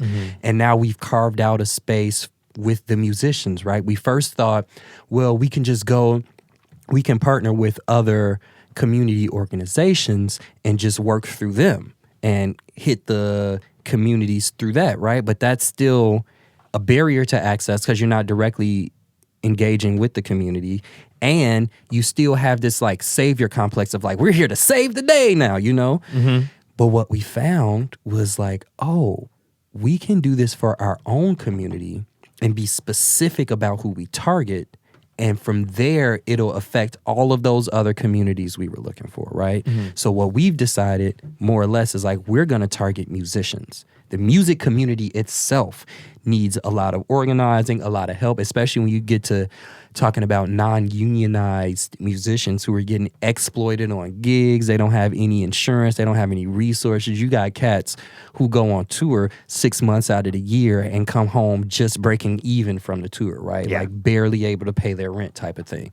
So we said, okay, maybe if we start with this small, really small, like you did, I'm sure, for DZ, like this really small, focused community, and just make sure that what we're offering they need, right? So it's been a lot of conversations of like, well, what do musicians really need? Like, not just getting more gigs, you go find a booking agent for that, but what community resources do you need? How can we help?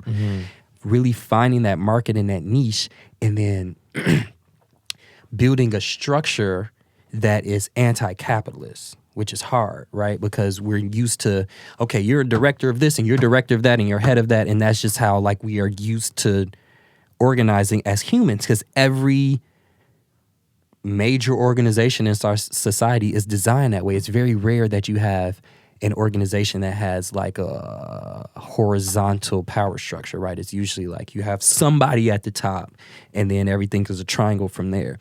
But what we're trying to do is create something more horizontal to say like, what if there was no top? There's just coordinating partners. Everybody has different responsibilities and there's accountability built into it.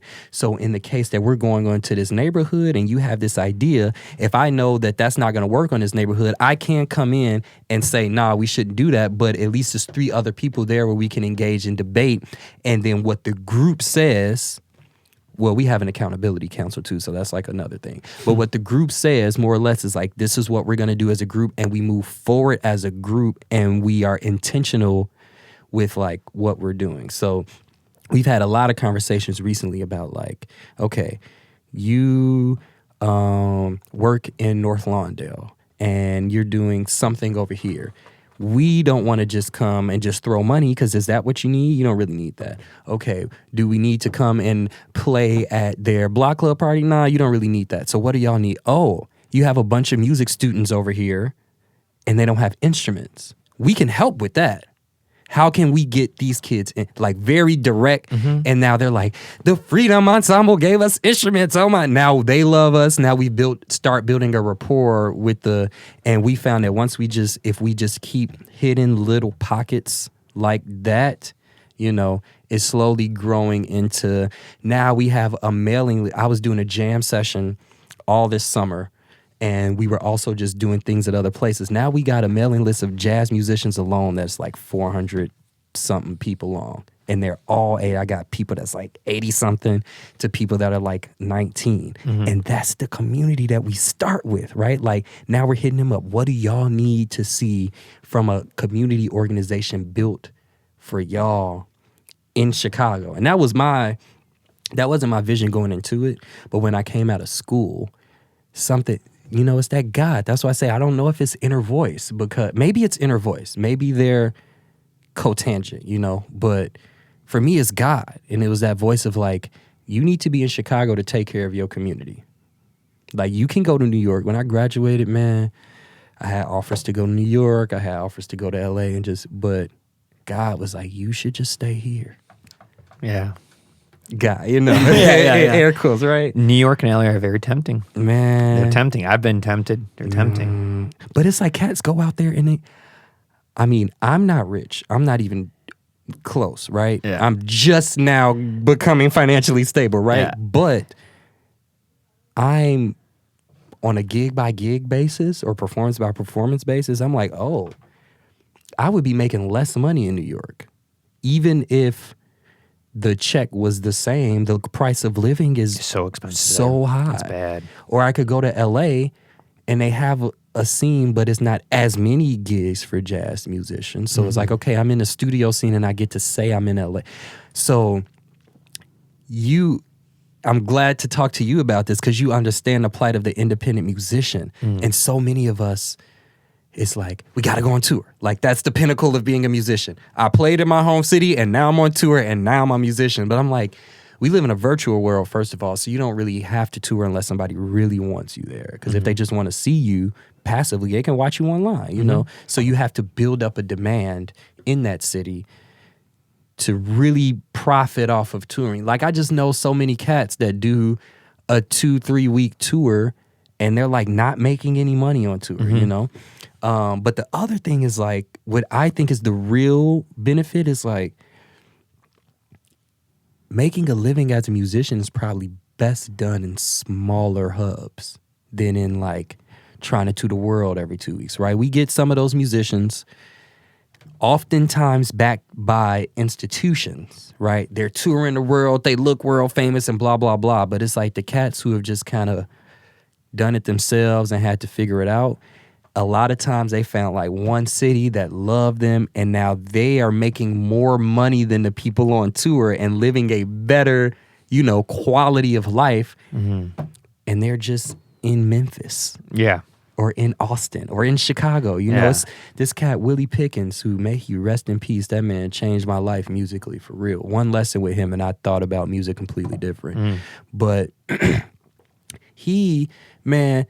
Elvin Jones used to call him to play in his band. Not only in Chicago, but Elvin was trying to take him on tour type of thing, right? And this cat decided to stay in Chicago and lived a very good life, very prosperous. He's not like super, super rich, but he had what he needed. He was able to raise his family comfortably in Hyde Park, very comfortably, and made his way. And when I realized, like, okay, maybe that's the tea. Like, maybe, you travel and you tour and when it makes sense. But for me, I'm like, can I just do it in because cats in New York plan to do it in New York. They don't always plan to like go on tour somewhere else. New York is the tour for them. I know people that leave Chicago like going to New York and I'm gonna get famous in New York. They're not like, I'm going to New York so I can get called for a gig to go to London. It's like, I'm going to New York And this is the pinnacle of what it is. Why couldn't Chicago be that? Yeah. It was in the 1920s, in the 1910s, right? Especially during the jazz age, like Chicago. Oh, yeah. Was the place Legendary. to be. Yeah. Oh, of course. You know? Of course. So it's like we could do it again if we got out of that Northwestern inferiority complex that we didn't get into Princeton. You know? Oh, yeah. New York and LA, they have their own world, their own mindset of treating other cities, Memphis, New York, New Orleans, Nashville, Seattle, Austin is like springboards to get to LA and New York. Which is crazy. Crazy. New Orleans is like the birth of it. Oh my God. You been there? Bruh, the first time I went to New Orleans, it actually changed my life. Have you been to Preservation Hall? Yes. Have you played there? Nah, Chet. You're not old enough. Am I not old enough? I don't think they'll let you. You got to be a legend. Yeah, legend. When I was there, right? people played with Charlie Parker right. and John Coltrane and Miles Davis. Like some of his musicians were playing. I was sitting there like in awe, just dim lit, acoustic, no sound reinforcement, no PA, no microphones.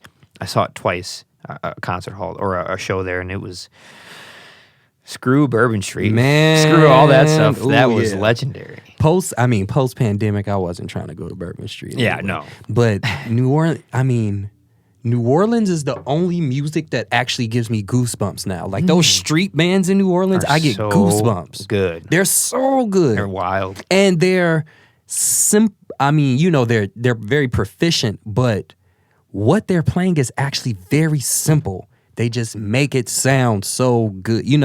Listening from a musician's point, I'm like, okay, this is the same motif, and the motif really has like 7 notes. And they're just doing it over and over, but it feels so good. But it's the environment. It's bouncing off these old French, Spanish buildings that are 300 years old. There's people. The streets are the filthiest things you've ever seen besides New York City. Right. Yeah, right. Besides New York. New York and New Orleans have too much in common. It must be the new part of the name. But I would say New Orleans and Cuba are twin cities. I mean, Havana. I was like, you've been to Havana? Yeah. How'd you do that? I know everybody asks. Was it that random window that it was Maybe allowed? It was a random window. It was after Obama opened it up. Yeah, there was like a small window. You could go. Trump did close it, didn't he? Yeah. So I guess I got in. It was 2019. Yep. That's cool. It was, they're twin cities, like aesthetically they're twin cities, but also I think the way that the music is accessed is the same. It's not, you come to Chicago and New York, everything's like, we go to a concert hall, we go to a jazz club, Yeah. It's not New Orleans, you just walk down the street and you stop on this corner for 40 minutes because this band sounds great. Yeah. Cuba, you walking down the street and it's this band in this outdoor restaurant and I'm like, whoa, they sound fantastic. It's not as accessible as New Orleans, but it's still the same vibe to the way the culture interacts with the music, which I think is really fascinating. But I think Chicago is really on its path to getting back to that jazz era, fame. Like I said, we've had a lot of folks come out of Chicago recently. We've always had people come out of Chicago, but I think within the last few years, we've just seen intentional media coverage, international media coverage about what's happening in Chicago. And what I will say is this Chicago jazz scene, this new generation of the jazz scene is like different breed of musicians. Like the way that they're thinking about the music, the way that they're thinking about their community, like so much of what they're doing is built in like sustaining community, hiring each other all the time, like advocating for each other in spaces, being mindful of, I got an all-man band. Let me like switch this up, okay? So I think that what's happening right now in Chicago, at least in jazz, I'm sure it's in other places too, but I can speak directly in jazz. You could speak directly for jazz. I could vouch for the independent, like DIY music scene. That's like indie rock and roll, electronic music, house music, stuff like that. It's also being so much more, inclusive and just open and diverse and having that conversation and being aware of it and talking about it and just being more balanced across the spectrum of all people, being more open to it. So it's great to hear that about jazz because it seems like it's a new awakening. And I wonder if it's across the country. I haven't. It probably is. Hopefully, right? Probably in bigger cities it's happening. Just that's where things tend to start, manifest in the bigger cities. People are more aware, more access to information, more access to visually seeing stuff going on, you know? Right. But yeah, I mean, that's why I just want to keep growing stuff here in Chicago. Keep working with different musicians, keep meeting new people. I mean, through filming all the bands that have come here, it has opened my palette to music so much. When I was younger, I used to be like, I only like rock music because that's what you're shown, it's what you're taught in being who I am. And then saying yes to everything, that was my motto. Yes to everything, you say yes to everything, so some days you could afford to say no to something. Right, right. At least one thing. Yeah, you know? But I said yes to everything. So this band, you know, a metal band, an indie band, a hip-hop band, an alt-rock band, a bluegrass band, a folk band, an old-time band. I started learning new genres I didn't know existed.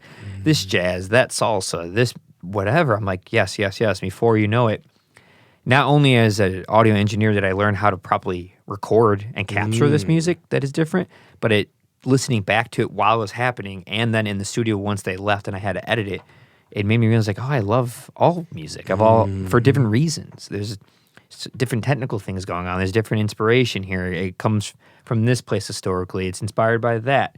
It invokes this emotion. It does this, and it's been really helpful.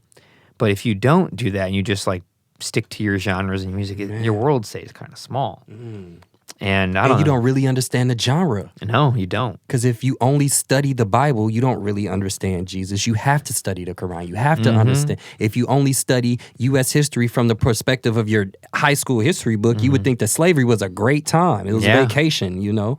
So, and I feel like that definitely applies to music. If you only study, I can just say, I didn't really understand jazz until I really got back into classical music or really dug into gospel. Okay. Because that's where I started. I started with classical and gospel. Then I started doing jazz, and I was so into jazz, but I was like, well, how is this different?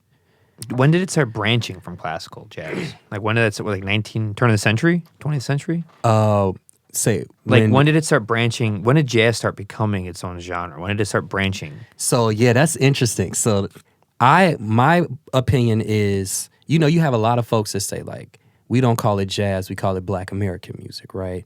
We call, or Nicholas Payton, that's like his thing. Nicholas Payton is cool, shout out to Nicholas. But my opinion, because, you know, a lot of people hate the word jazz. They're like, jazz they named it jazz to diminish the value of the music, which is facts. You know, I don't disagree with that. But I like that because it shows on a historical level, this is when white people came into the music. And I think that is what makes jazz jazz. Like, before it was quote unquote jazz, you did have Black American music. You had folk songs, you had what we call spirituals. You had a lot of music that was influenced by this Western African tradition. These folks that have come here, they weren't allowed to bring their instruments. They let them have their drums for a little bit, but then they started drumming patterns to let people know how to escape the plantation, so they took the drums away. In Cuba, that's why they were able to keep the drums, because where are you going to go? You going to swim with the sharks to Florida? That's not going to happen. So you could play your little drums, you know, but they didn't have that in the States. They didn't let them take their balafons from Mali to the States. What they did was they recreated the balaphone and called it the marimba and shipped it to South America, you know, anyway. But I think the significance of the term jazz is when you get this Western European influence into this African tradition, right? You can hear it musically, like a lot of African music, I should say African indigenous music up to that point, and even now in a lot of places too, was pentatonic, right? Balafon is a pentatonic instrument. You got C, D, E, G, A, and you have to get balafons in different keys in order to play keys, you know, music in different keys. You had the 6/8 triplet-based rhythm to all the music that existed in Western African indigenous music, right? We call it a 12/8 feel, but it's really just triplet feel. Europeans come in with this really rigid 4/4 march, march, because that's how Europeans went to war, whereas Western African indigenous folks, we weren't marching, they were doing like dances and rituals, like watching videos, you know, of cats in Ghana who are like warriors and they're preparing for battle. That's like, it's like what they're like dancing, but it's part of the illusion. It's part of and it reflects in the music. The drums are signaling different movements for the warriors, or now in America is signaling different movement for the dancers, right? If you listen really close, if you go to like Muntu, right? Muntu Dance Ensemble in Chicago, my guy Baba Atiba. So they'll play a pattern, and the djembes, it'll be 3 or 4 of them, or somebody on a doom doom or something like that. They'll play a pattern, and then he'll go, ka ka ka ka ka ka ka, and the dancers are doing something else, and you have to really listen to like, oh, he signaled that to the dancers. They didn't know that was coming. They had to wait for him to do that, right? And then the flip side is the harmony, and that's why I think the word jazz is important, because then you get this chromaticism into this Western, like you get this European chromaticism at 440 hertz or whatever we tuned to because of Hitler. A440? A440. You know that's because of Hitler, right? Yeah. It used to be A36 or something, 436 or something like that. It would be like either 442, 436, 438. It was something about like it used to be flatter, but he wanted the marches to be more upright. So he made Hitler was like a music genius. Like Hitler was a awful dude, but knew his music somehow, and like he was like, if we tune the instruments higher, the effect would be like they'll march around. I don't know if that's true, but I don't know. I don't know. And I guess that was a little after slavery, but the idea of this chromaticism being influenced to something that was traditionally pentatonic and having to reconcile that, and you get this whole, you still had that Middle Eastern / Indian influence a little bit because the African people, everybody kind of mixed in over there, right? So now you get these quarter tones a little bit that show up in the music, which is how you get the blue note in jazz, right? Because that's really that sweet spot in between the fourth and the fifth. That's why I think the word jazz is important. So if we want to talk about when did jazz emerge, I think we can say once you get cats like Louis Armstrong, who's trying really to just reconcile through this culture, this new cultural clash, right? We got these new instruments that we can access, right? We don't know if we had a lot of trumpets, brass trumpets in, Mali. I don't think so. Right? Yeah. You didn't have a lot of sousaphones, right? So you have this new device to speak a language that's already cultural, that's already inside of you, because that song, that rhythm, that's in your blood, and you have this new palette of notes that we weren't thinking about before because we had our balafons and our koras and our djembes, and we were happy, So now you got C sharp. What is a C sharp? Well, I've never heard of this before. Oh, this is some new stuff. Okay, let me see what's happening, right? And I think while the music was synthesized by Africans in America, what we call black people, and that's important and that's significant, and you cannot, if you take out the black people, you don't have jazz, But I would still posit to say for jazz specifically, it's that white culture clash too. That's what you can.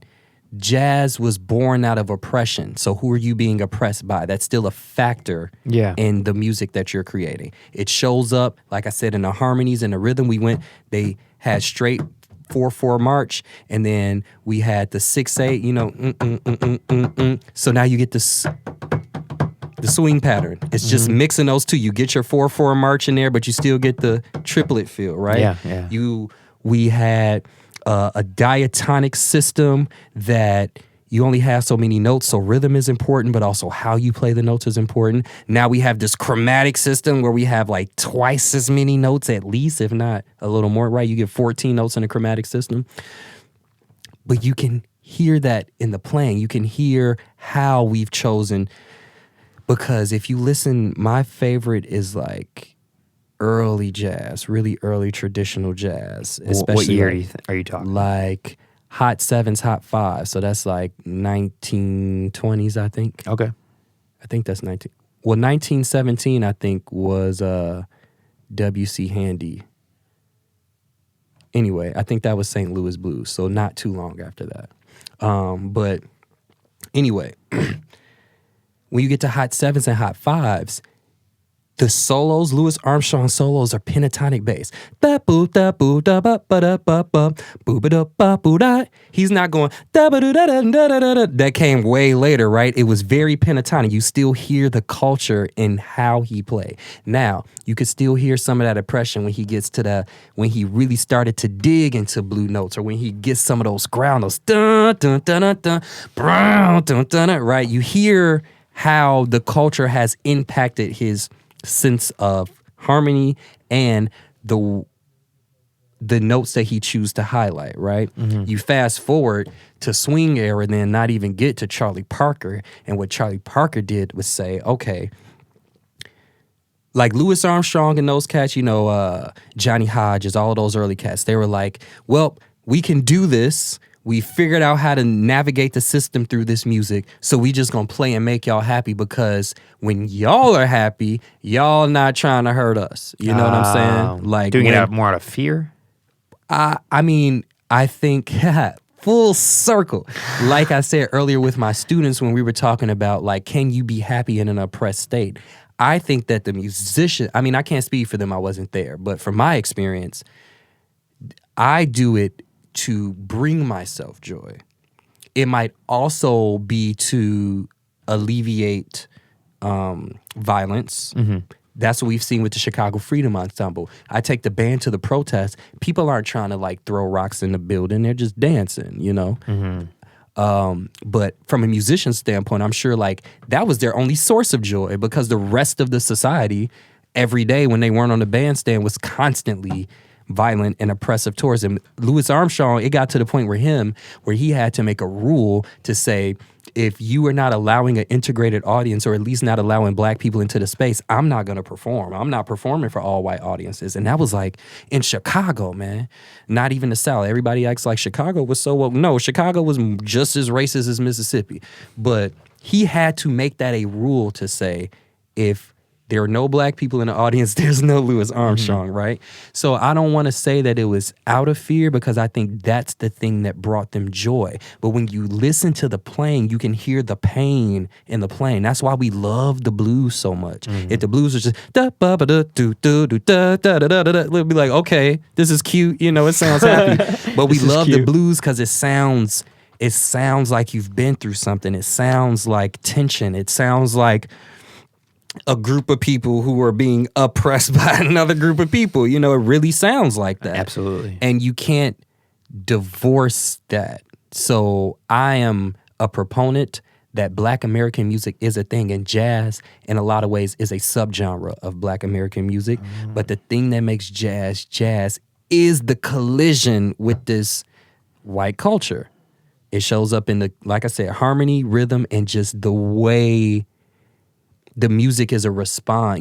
Jazz don't sound like marching music. It intentionally doesn't sound like marching music. And then you get Charlie Parker, who was like, oh, we've created this music as resistance in a lot of ways, as resistance and for community, because from the musician's point, it's all about community. Like, we can come together through the music. We only feel good because we're playing this music together. When the music is over, we're back to the realities of life, the people trying to hang us, you know what I'm saying? Like, really hang us. That was a real fear that they had. Like, I can be the baddest saxophone player in the country and walk through the wrong neighborhood and get hung, Well, what Charlie Parker did was say, oh, we gonna flip this all on your head, and I'm gonna make this so complicated and so topsy-turvy that nothing else can even compare to. We have not, man, we both studied music. We have not had a music as complicated as bebop. Period. You know what I'm saying? Like, even Beethoven and Tchaikovsky, who Charlie Parker was checking out, right? He was in love with Tchaikovsky, right? And listened to a lot of Ravel. Bebop is something like, it's its own.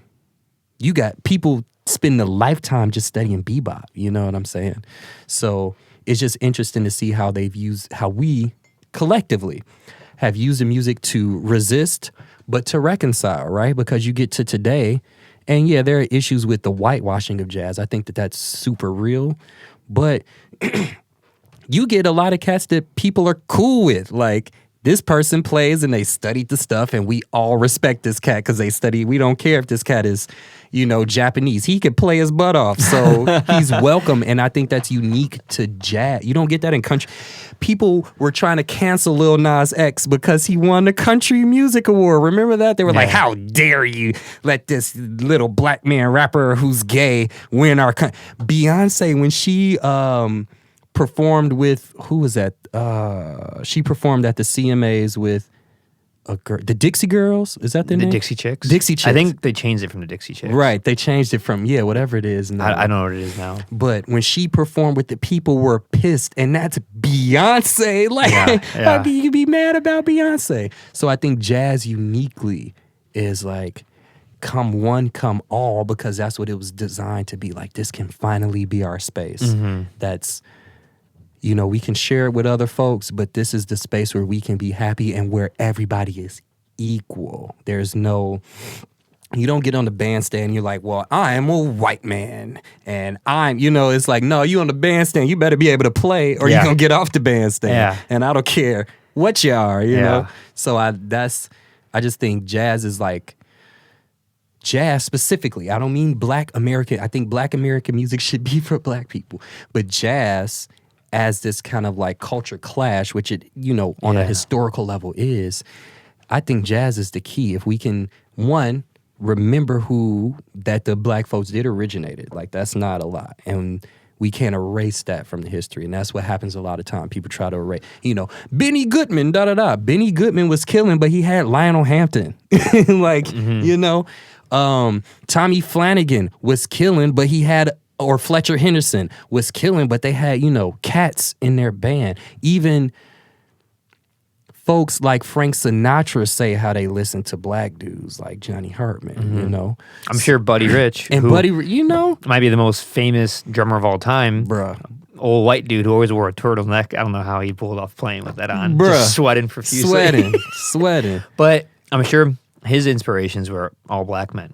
I'm sure. Or whoever. It wasn't only white dudes is what I'm saying. It wasn't, no. So I think that, like, if we can really just accept, like, okay, just like our country history, like jazz has this really complicated, convoluted, we all gonna fight about it, but that means it's still alive. Yeah. I love the fact that we fight about jazz because that means people care enough to fight about it, Yeah. But I think that because I wrote a whole paper about this in college, I think that through understanding the rules of the bandstand, you come on the bandstand, you come prepared, and you come to listen. You don't come to play the baddest licks. You come to listen. You come to make community. You come... If I'm not listening on the bandstand, it's going to become very clear that I'm just up there to show off. And the audience disengages. What I learned, man, the audience loves when the piano player plays something and I play it back. They eat it up. I'm like, oh, so I was in the practice room for 3 hours working out this one lick and y'all didn't care about that. But he played a C and I played a C and yeah. So it's like, if we can approach that with life, which is what I try to do, just like really going back to our Jesus conversation of like, I got to listen and I got to be open to everything. And I just kind of got to forgive you when you played a major third on a minor chord, If I don't do that, the rest of the gig is out. You feel the vibe that I'm like, you played that wrong note. I've been on gigs where the band leader is just darking everybody out during the gig. That's not jazz. That's not community like the movie music. Whiplash. Well, Whiplash is really extreme. I've never had a teacher that was like that, but yeah, kind of. What did you think of that movie? Being a I thought it was like fantastical. Of course it was. Soul is a lot more real. Soul to me was like, yo, this is me. The idea that... The movie Soul. The movie Soul. The movie was heavy. Oh my God. I cried so much. I mean, it's not me in the sense that like I died and came back to life, but... That was such a good movie. That was a great... The idea that like, as musicians, man, we work our whole lives waiting for that big break. Everybody is waiting for their big...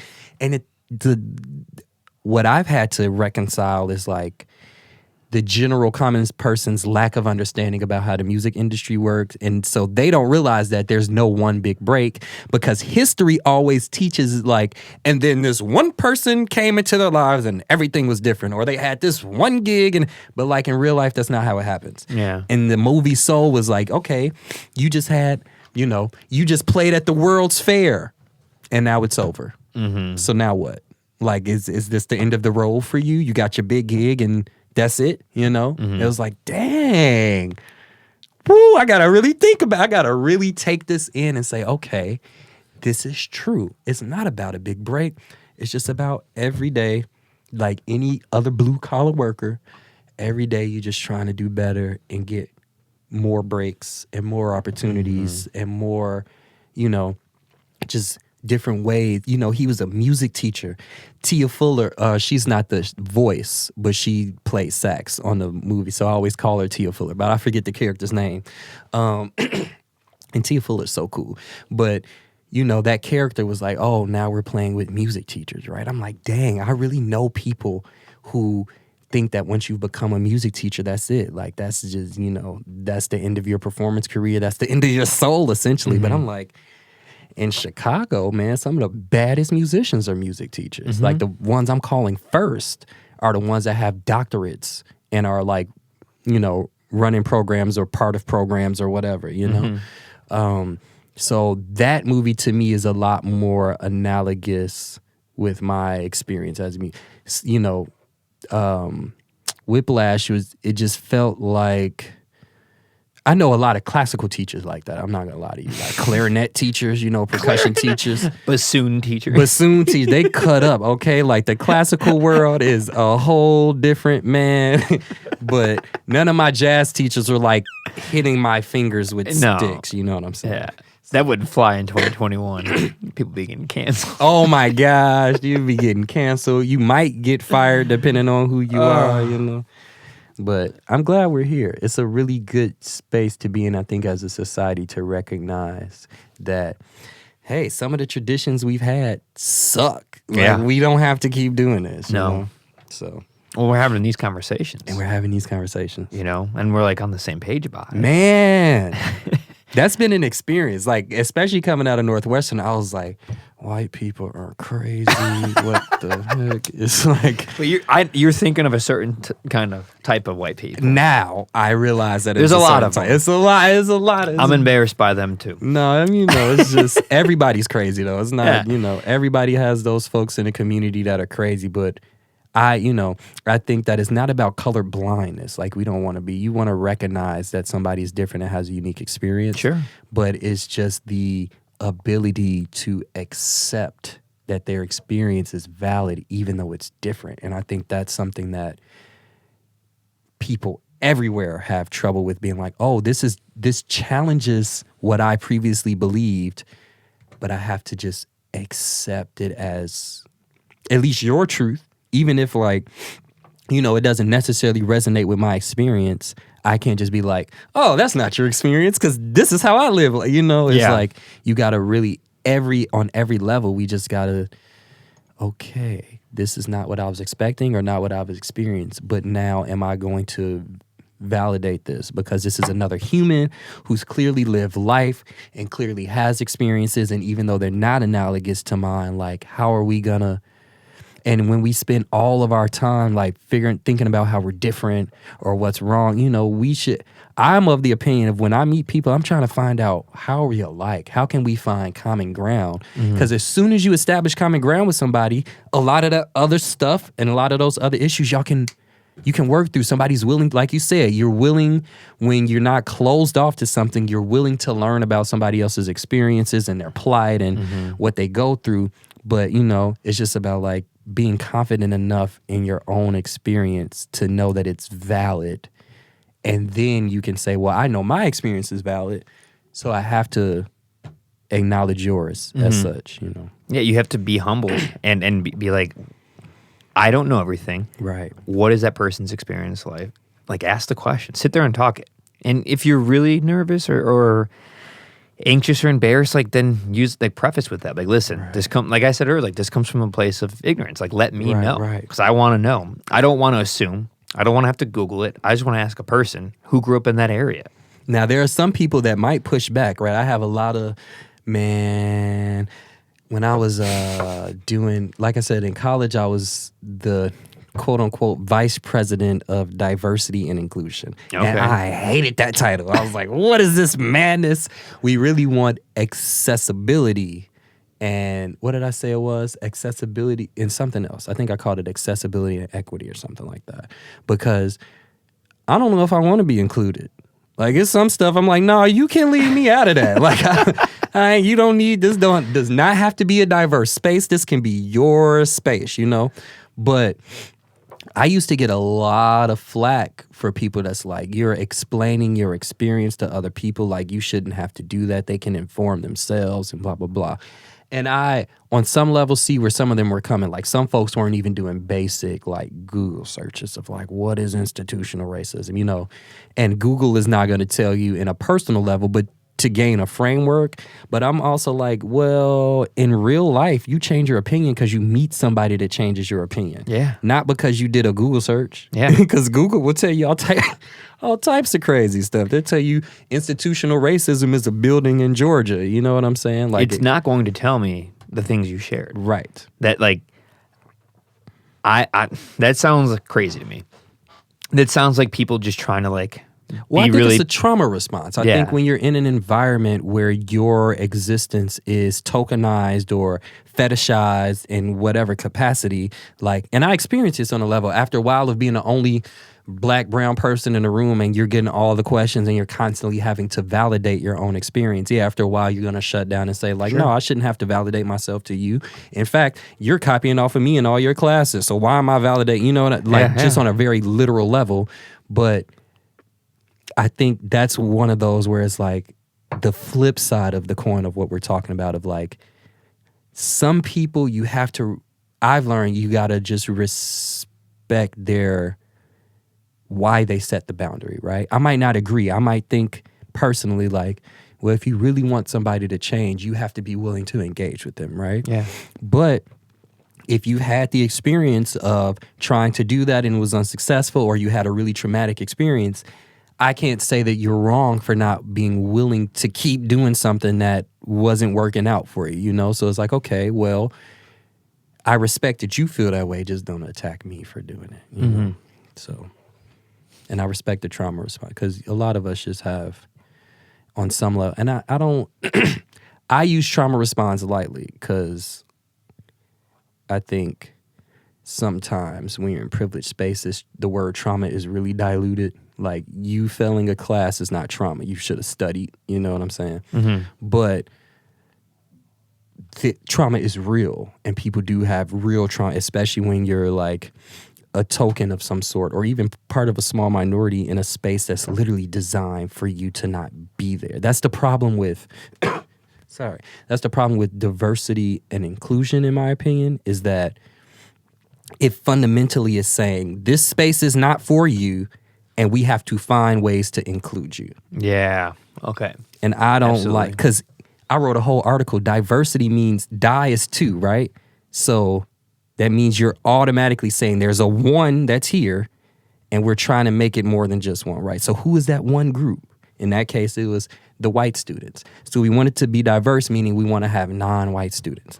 And we wanted to be inclusive, meaning we want you to feel as comfortable as the white students. That's not like real, like without going to those white students and putting them through rigorous classes or workshops about debunking their privilege, right? You can't just throw people in a room together and think that everything's going to work out. It has to be a lot of intention behind it. So I'm like, what you really want is access and equity, because some folks, some of these non-black folks are not going to acquiesce to an inclusive North. You know, that's not going to happen. They don't care. They don't have to care. Some of these kids, man, going on private jets every weekend. Like, they don't have to care about me, you know? Like, they don't have no reason to even think about me. But if you create an environment based on access and equity, what you're saying is, whatever resources that these folks over here get, we're going to make sure that you have equal access to those resources. Yeah. We're going to make the equity means we're going to account for whatever financial discrepancies or even just like privilege, sheer number of people or something on campus or experiences. Like we're going to account for that when y'all are applying for this thing, because if somebody is coming from a school where they pay $60,000 a year since they were in kindergarten and they had tutors and or they've just been able to travel a bunch, like your experiences are not going to be parallel. And if I'm judging you against that, just even implicitly is going to be biased, So to me, accessibility means everybody has access to the same opportunities, and equity is not equality. It's not like everybody can do it together. It's like, no, equity means we accommodate for the spaces where people lacked. And that's like really, really hard work. But that's if we want to get to a real society where we can say like, oh, we're all equal, or if you really want to say you're colorblind, which again I think is ridiculous, but the idea of colorblind like there's no way. People who say they're colorblind now, I'm like, oh, you just don't want to acknowledge that you're racist. You know what I'm saying? Yeah, that doesn't make any sense. But if we really want the society that we say that we want, it's not diverse. I don't want diversity. I don't want inclusion. I don't want to be included in something that's not meant for me. I want something that's created for me that is of equal value as something that exists over here. And that's why that accessibility equity thing is like, that's it to me at least. So I love your response. They're very loquacious. Very in depth, well thought out, and clearly comes from a place of a lot of experience, self-reflection, conversation, education, and most of all, just being yourself. Like you're a very genuine person, so I think that's where this all comes from. Man, people are like, Thaddeus is gonna be Thaddeus all the time. I'm gonna always be Thaddeus. Yeah, to my detriment. I can relate to my detriment for real. It's be myself, bro. Sometimes I'm like, oh no, I should stop. I should stop, but I'm not gonna stop. I refuse. I can't help it. Yeah. It's just who you are to be yourself, and I don't fight it. I don't fight it. It makes life worth living. Man. I don't regret anything. I learn from mistakes, but I can't regret it. Right. Yeah. Man, you got me thinking. Man, you got me thinking. I really appreciate you giving me the space to of course, speak and discuss these topics, because a lot of the stuff you brought up, I'm a person that's I don't really put a lot of my life on social media. I'm kind of, believe it or not, I'm kind of really shy and I would not know. I know nobody ever believes that, but I'm actually really shy and kind of a not a hermit, because I'm social, but I do keep to myself a lot. Introverted a little bit. Yeah, a little bit introverted. I think that's the artist thing in me of making I can say I've been in situations where I've been super accessible and wasn't setting boundaries, and that's not the type of life you're trying to live. At least not the type of life I'm trying to live. But I'm really glad that you brought up a lot of these topics, because they've been journal entries for me, or personal conversations, or have been informing my writing. I'm working on a whole secret music project that I can't talk. It's a secret, but it's really related around topics of okay, if we are talking about, we're envisioning a future, right? I've been at the protests, and it's we want to envision a future for us. But when you ask people what they look like, they're like, well, it can look a lot of ways. I'm like, I know. So what does that look like to you? Well, we're still figuring it. No, you can't. It's hard to organize people around a sustainable movement that doesn't have an actual tangible something we're working towards, right? That's why after the end of 2020, the protests dramatically dropped, right? Because we're protesting injustice, but it was based on the rage of George Floyd, and what we missed. I don't want to say what we missed. It's just how things happen. But in a lot of cases, there was no we're angry. Now, these are things you can do to make a difference, right? So we're going to get another George Floyd, and people are going to be outraged again. And, hopefully next time we can be ready and say like, okay, yes, everybody's angry. Now here's a bunch of stuff you can do long term to, contribute to this not happening. But what were your thoughts on the reaction as far as fires and breaking in the buildings? Man, the destruction. I'm pro looting. I know that sounds awful and like that sounds wild, but a business is a non-living thing. Like everything that was stolen can be replaced. Everything. George Floyd's life cannot be replaced. Period. So if folks are out here shooting people, yeah, that's wild. I would not at all. I'd be like, y'all are cutting up, But a business, especially when like they weren't. It's at least in my neighborhood, it wasn't like the small businesses. It wasn't the community-owned businesses. It was like Jewel Osco, Walgreens. Like Walgreens is a multinational corporate, at least national. I don't know if they're multinational, but they're at least a national corporation with more than enough money to restock their stores in a week. So if that's how people had to work. Now, what we've seen is the backlash from the businesses since then, right? You go to, for example, I don't know if I'm going to get killed. Anyway, you go. I don't know what you're right. No, you just go hopped to a couple spots real quick.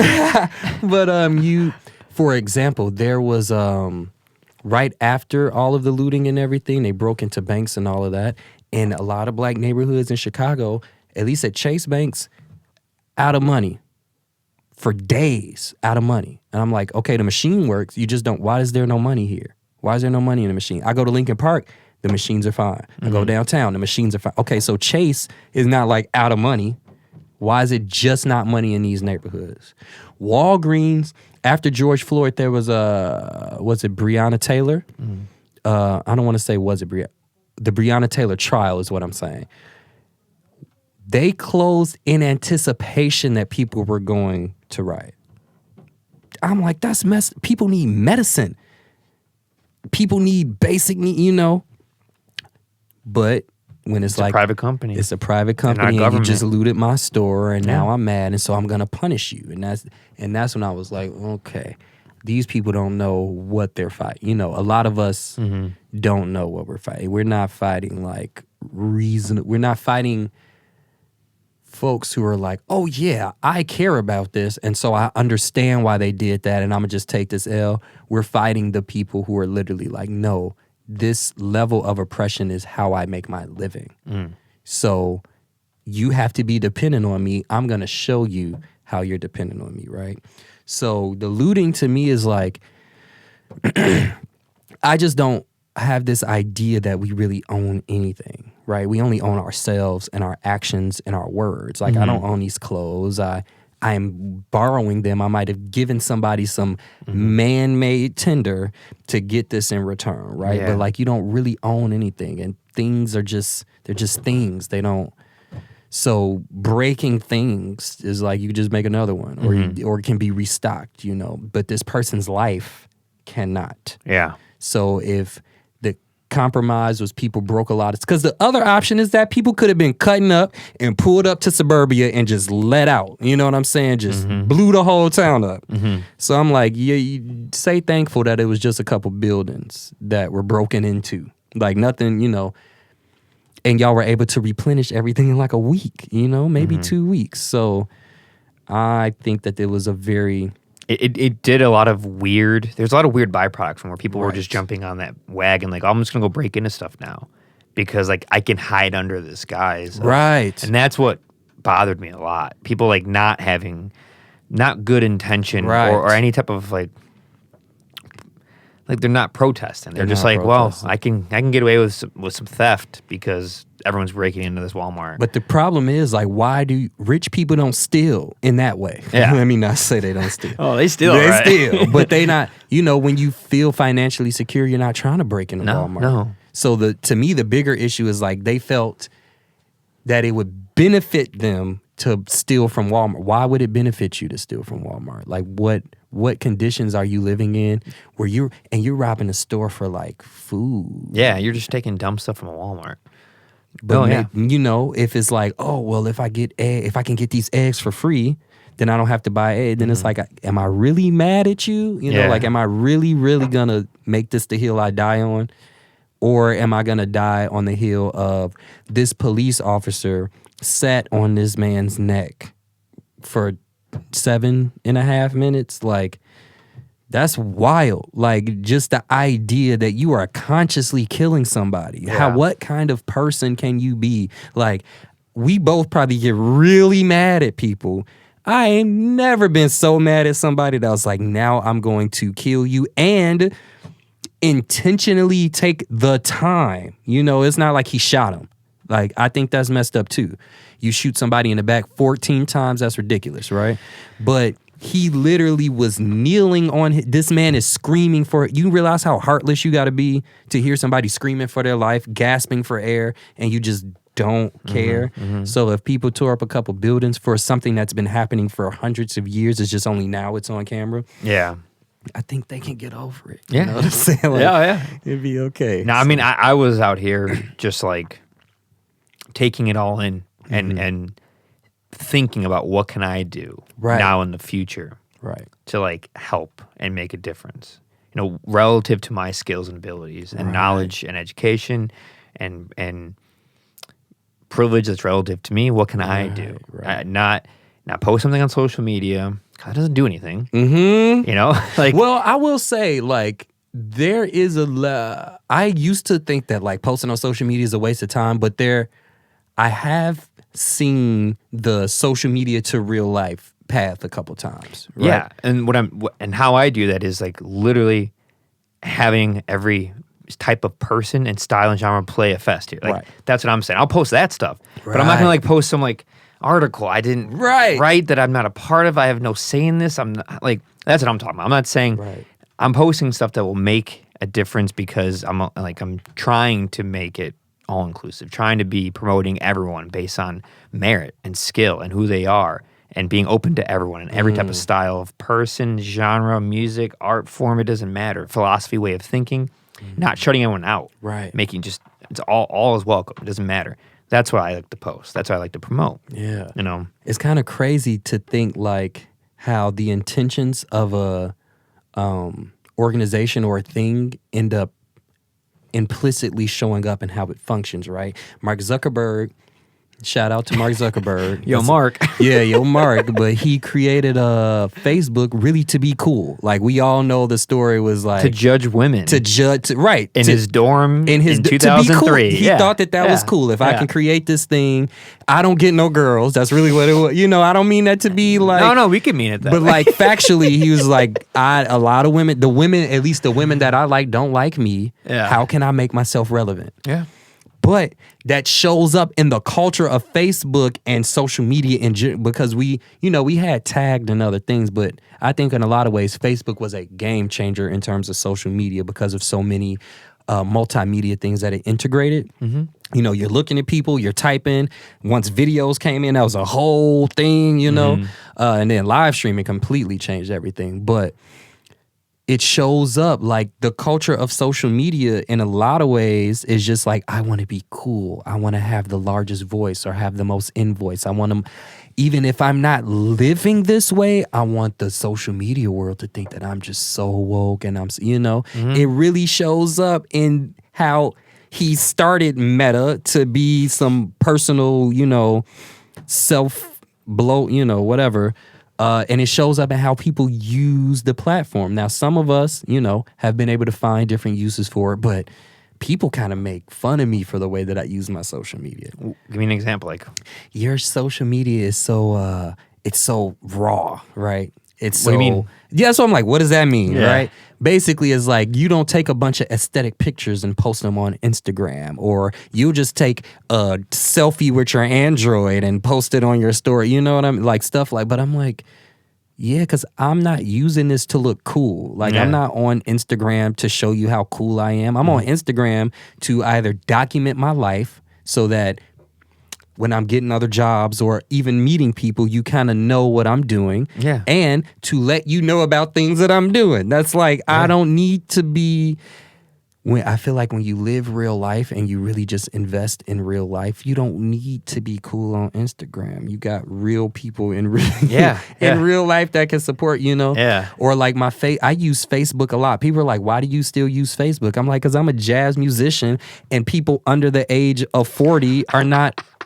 over the age of 40, are not on Instagram and Twitter. They're on Facebook. They're on Facebook. Yeah. My mom spends a lot of time on Facebook. All of our moms do. Too much time. Too much. All the Facebook conspiracy Or just theories. a new baby, a new wedding, a birthday. You're like, of course. This makes perfect sense. Why the older ladies are on here. Right. So it's like, I'm going to use Facebook the most because I'm using it with intention. I'm not just using it to look cool and get because it's like, okay, some of y'all will have 50,000 followers, right? Are you making money off of that? You spending all of this time literally making money for somebody else because it makes you feel cool, and you still broke. You complaining that you broke and you got 50,000 followers because you're cute. You know what I'm saying? Okay, and you don't want to do an OnlyFans. Okay, I understand. So you got to find another way to make money, but you spending all day taking Instagram pictures, right? And influencer money is come and go, and it's the right brand, and it has to make sense, and Yeah. So it's just really fascinating. So there's a level of, because Obama did it really well. He leveraged social media to actually leverage real people to do stuff, and I think we forget that Obama was really the first social media president, in my opinion, because I really believe if it wasn't for the boom of Twitter and the fact that people were able to communicate so quickly and fact check things so quickly, it might have been a little more challenging for him to reach as many people in an authentic way, even though Twitter doesn't seem authentic. But at the time, we were using Twitter like it was a text message, right? Yeah.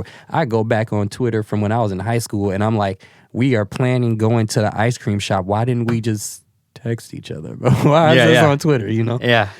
So there is a level of social media to the streets activation that exists on some level, but I do think that a lot of social media is about, and that's why I told you, man, I live a very different life. I just social media in a lot of ways is just people bragging about themselves and about their lives, and and it's like, if you're doing something interesting, that's great, and if you're showing pictures of your family, like Facebook stuff, like, oh, that's cute, but it's just you staring into the camera with a winky face, like, okay.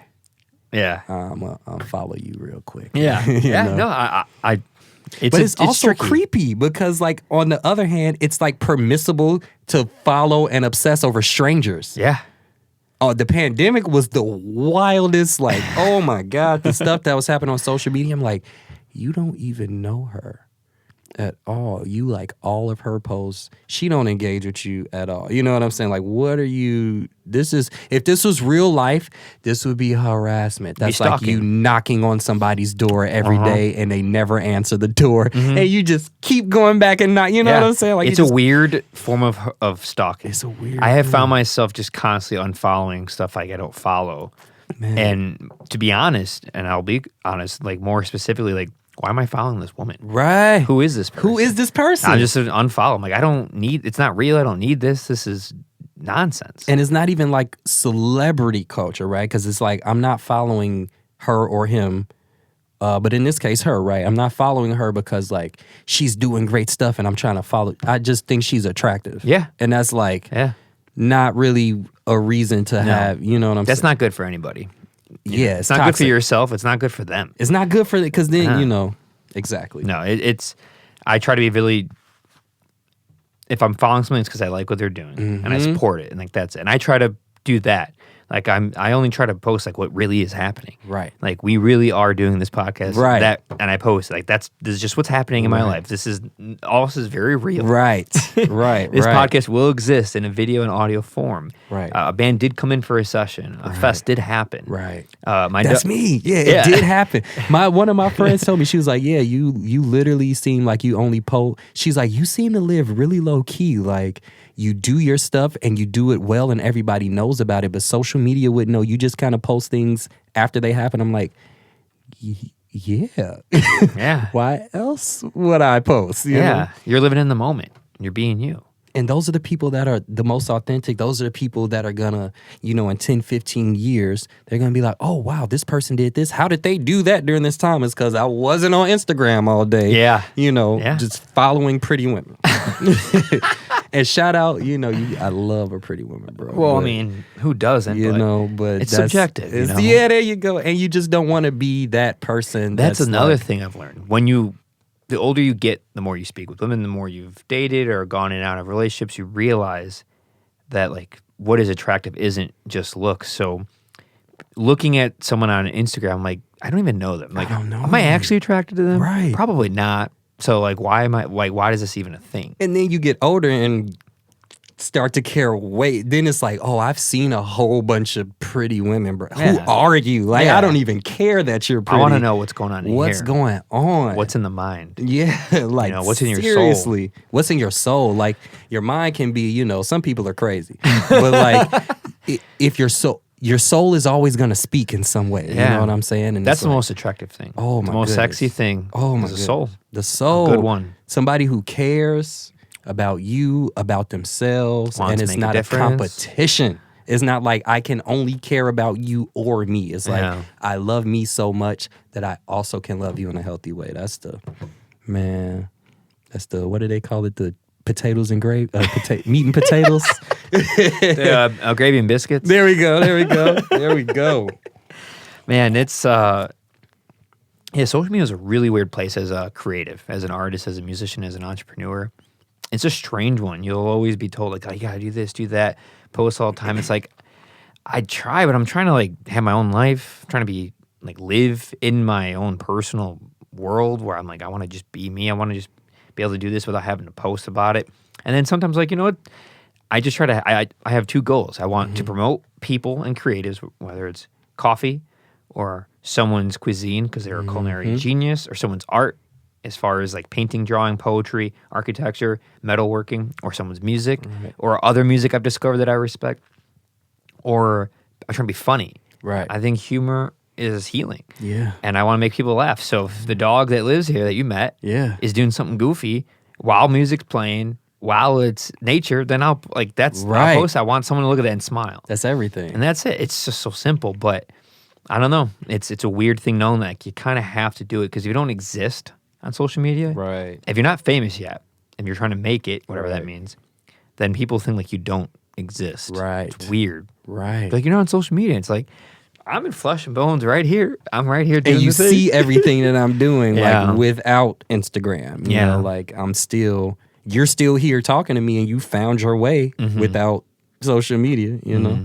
Yeah, it does kind of go hand in hand now with music business and professionalism. You have to have something. Facebook, Instagram, you don't have to have everything. TikTok's a huge thing now. Man. I don't understand. I just got one 6 days ago. TikTok is addictive. I don't know what it is. I don't know what's going on. It's so addictive. And to me, TikTok is the best and the worst, right? It's the best because I think discovery is a lot easier because there's really the algorithm is kind of random. Like it builds it based off of videos that you've liked, but I get videos from people who have 300,000 followers and then people who have like 300 followers, right? So I think you can access the way TikTok works is like it's just shooting you to so many different people so you can hit different communities and spaces, right?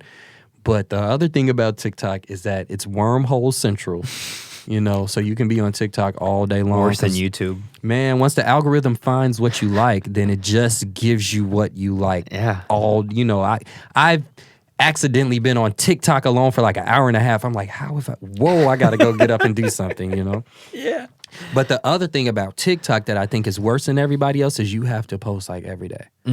For you to really gain traction. You have to post like... It's so easy to do. It's just a quick story. 30-second video, you know? So... That's pretty much what I'm doing is just any of the 15 or 30-second Instagram, I just post on TikTok. Right. I'm not going to do like the voice change and the whatever's going on virally or some pop culture reference. I'm too old and too stubborn. Yeah, and honestly, too stubborn. Just too, like, not to sound rude, just like too busy to care. I'm trying to do other things. Yeah.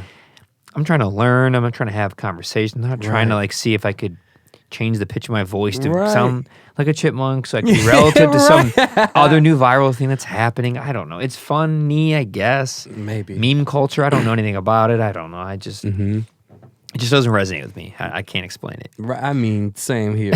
Honestly, me and my sister had this conversation. But like my thing on social media is, like you said, talk about things that I've done or real life things, or what I'll post is like these, you know, inspirational things. And at first I was just doing it for myself. I found this page called Law of Attraction, and they post this thing called the Vibe of the Day. I was like, okay, I have to do this. It's to the point where people get mad at me when I don't post the Vibe of the Day. Like really? I get angry texts like, I was waiting for my Vibe of the Day this morning to get me through the day. Why didn't you? I'm so serious. Are you serious? I'm so serious. It is weird when people reach out too. And they'll say like, maybe not that, but they'll say things relative to social media. Like, oh, I noticed you did more of that. It's like, why is that?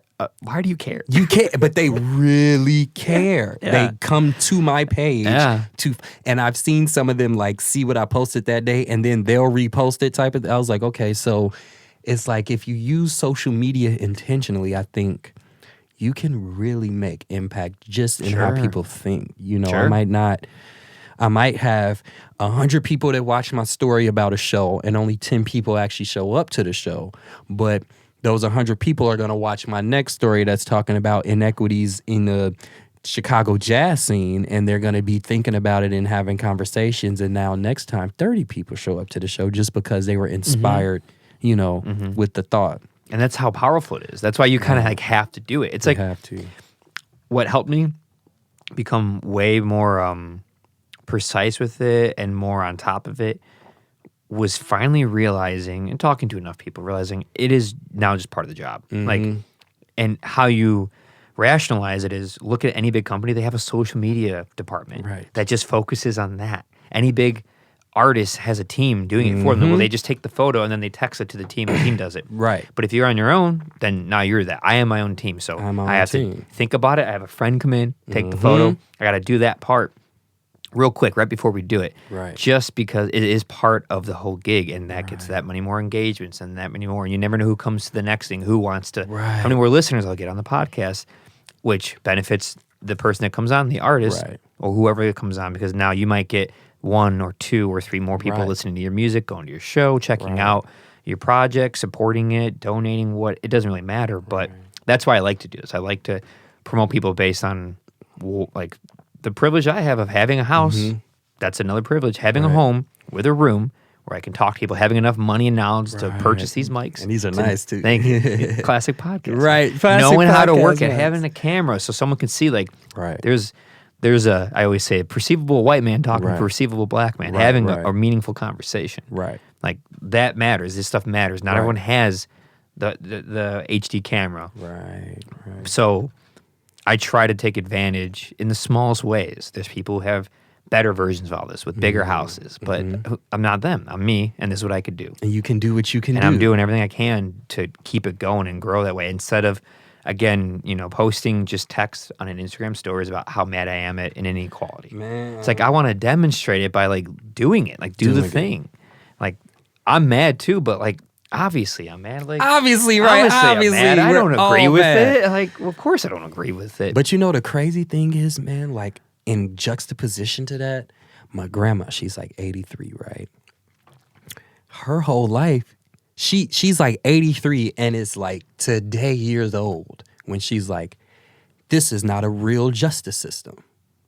It's like, whoa, you've been a black woman your whole life. Like, what has been your experience, And she is today after Kyle Rittenhouse, where she's finally like, oh, this is ridiculous. Like, I kind of had a feeling, but now I know for certain that this is not real justice. And it's like, I was there like 3 years ago, but I can't blame her because she didn't grow up in the internet. She grew up in a time where, like, what I was referencing earlier, like, it was considered success and progress in society when you were closer in proximity to whiteness. You know what I'm saying? When you were performing a certain way or around certain people or certain characters in society were highlighted for you, So it's like, okay, after 80 years, you're realizing that, and it's not no fault of your own. It's just like the time we're in and your life experiences. You're like, oh, this system actually, and those are the people that I feel for, because like we're at an age where we can recognize things are not just and do something, and we have the rest of our lives to consciously choose what we're going to do about it. Yeah. When you're 80, then you look back at your life and you're like, oh, snap. Like, what have I done type of thing, you know? And I'm like, oh, I feel for you because, and you didn't know, so like you can't really be mad at yourself, you know? But now, you know, her or some other, you know, I'm a jazz musician, so I'm around a bunch of like 70 or 80-year-olds all the time, man. And they are like my greatest inspiration because they just, they know so much and they invest in me so much. And like I say, I'm just grateful for my community.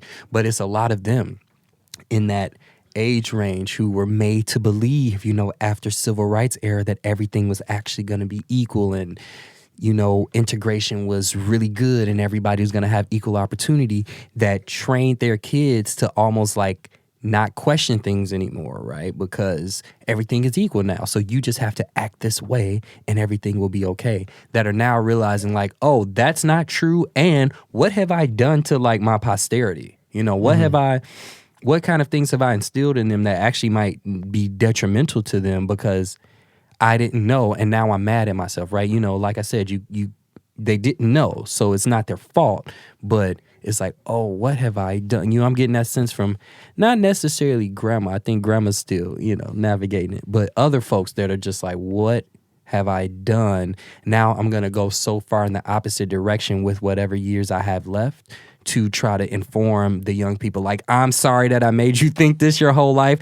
I see for myself that, you know, this is not the case. So now I'm going to go out of my way to try to teach you the other side. And I was thinking, you know, having a conversation with a friend, like, for me, grandma's telling me this and she's like really coming to this conclusion, right? And she's like, why aren't you outraged? I'm like, because grandma, I kind of knew that. You know, I knew it a little bit, but that's when the whole, like you said, humility comes in, because it's like,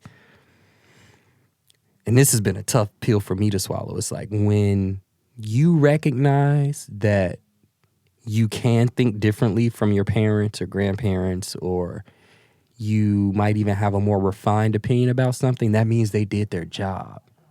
And that's when you have to show them grace, right? You can't be mad at them because they didn't have the experiences that you did. They didn't go to Northwestern and have, you know, this crazy experiences at Northwestern. I was just in rooms that I never thought I would be in. I can't even explain, man. I spent my 21st birthday at the White House in the vice president's office, you know, like that's something I can't explain to people what that was like, you know? Yeah. I could try to describe the White House, but unless you're there, you know, and the White House is like small, bro. But it is. The hallways are so claustrophobically small. For those listening, White House, Secret Service, I stole the brick from front of the White House in July 26, 2010, and I never got caught, and I still have it. There you go. I support that. So I was expecting to get tackled from like a guy hiding, and nothing happened. I was like, so you could just steal bricks. Yeah, at least steal bricks. You know? At least steal bricks. Yeah, it was intense, but it was like they didn't have that experience. You know, they did the best with what they had to work with in their environment. They didn't have the internet, man. The internet is a game changer. Yes. They didn't have the internet. Google it. They didn't have that phrase. They couldn't Google it. They had to go to the library and spend 2 hours like looking for this one book that still didn't answer the question, you know? Yeah. So it's like, okay, the fact that, again, I have the privilege, and I have to acknowledge, you know, education is a privilege. Yes, it is. You know, especially formal education. It's really, But really it shouldn't be. It should be. We should be like Europe, you know. But education is a privilege, and the pill that I've had to swallow recently, you know, because there was a lot of frustration that some of their opinions, I'm just like, I don't resonate with this at all, you know. And parents get that whole fear that they didn't raise you right, and then they try to force you to believe what they believe. But it's like, I have to just give y'all grace because of your sacrifice. I can think differently. I can reason through a situation with a little more information. So I could be enraged that you disagree, or I can just accept, like, you just didn't have these experiences, and that's good. That means you did your job as a parent to make sure that I had more resources and more to work with than you did. And as frustrated and as ridiculous as this opinion might be, I'm gonna just suck it up because I thank you for the fact that I can recognize that this is ridiculous. Yeah. You know, if I couldn't recognize it, then that means something happened. They didn't do the classic American dream of like giving their child a better life than they had. And you know, I think a lot of people try to do that on some level, you know, especially with intention. I think a lot of people try to do it in intention and it looks differently.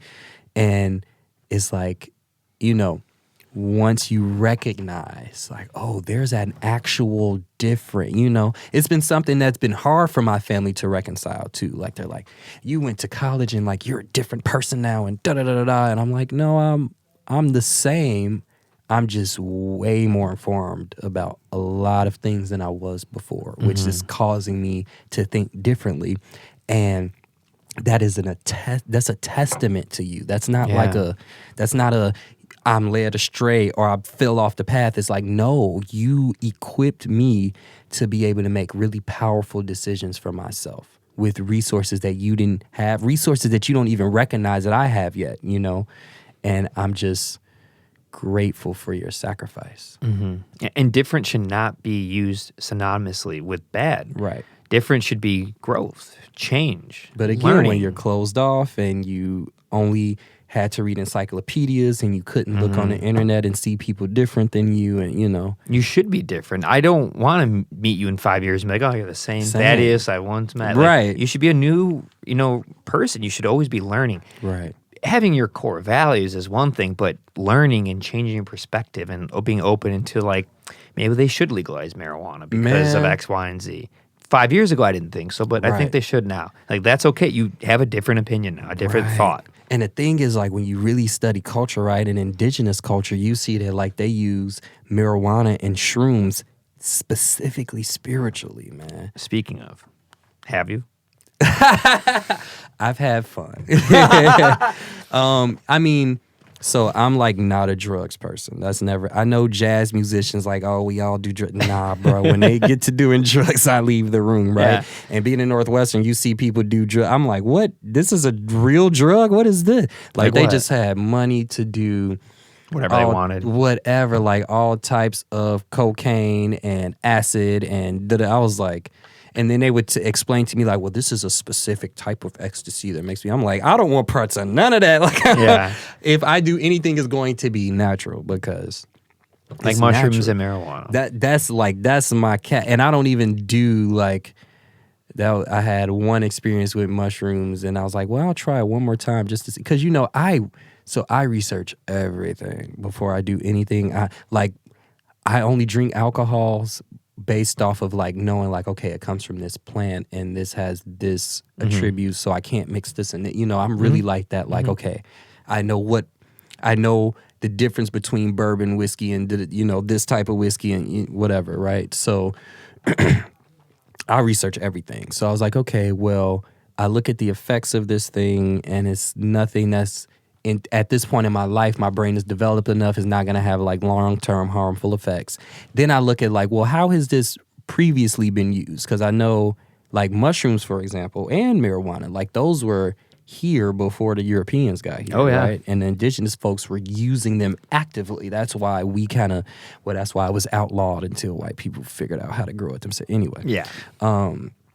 But I was like, oh, this was used as a spiritual experience, either to talk to the ancestors or talk to God or just to be in search of self. So if you use it in a controlled way, you know, not just for recreation, but with intention, it might actually have some really positive effects. Now, I think I did with the wrong person. Set and setting. You know, always. Set and setting. I didn't realize it at the time, but it was later on. I was like, oh, what I recognized in that moment was that this person was actually not good for me. And it wasn't until I was in that moment and I'm like, what is, you know, I didn't take a lot, so I wasn't like tripping. Right? Yeah. But it was still like enough of a significant experience to be like, something is being revealed to me right now. I'm not just like, I'm not just taking this and I see purple elephants. Like, that wasn't my experience. It was more so like you were having a radical, it was like, for me,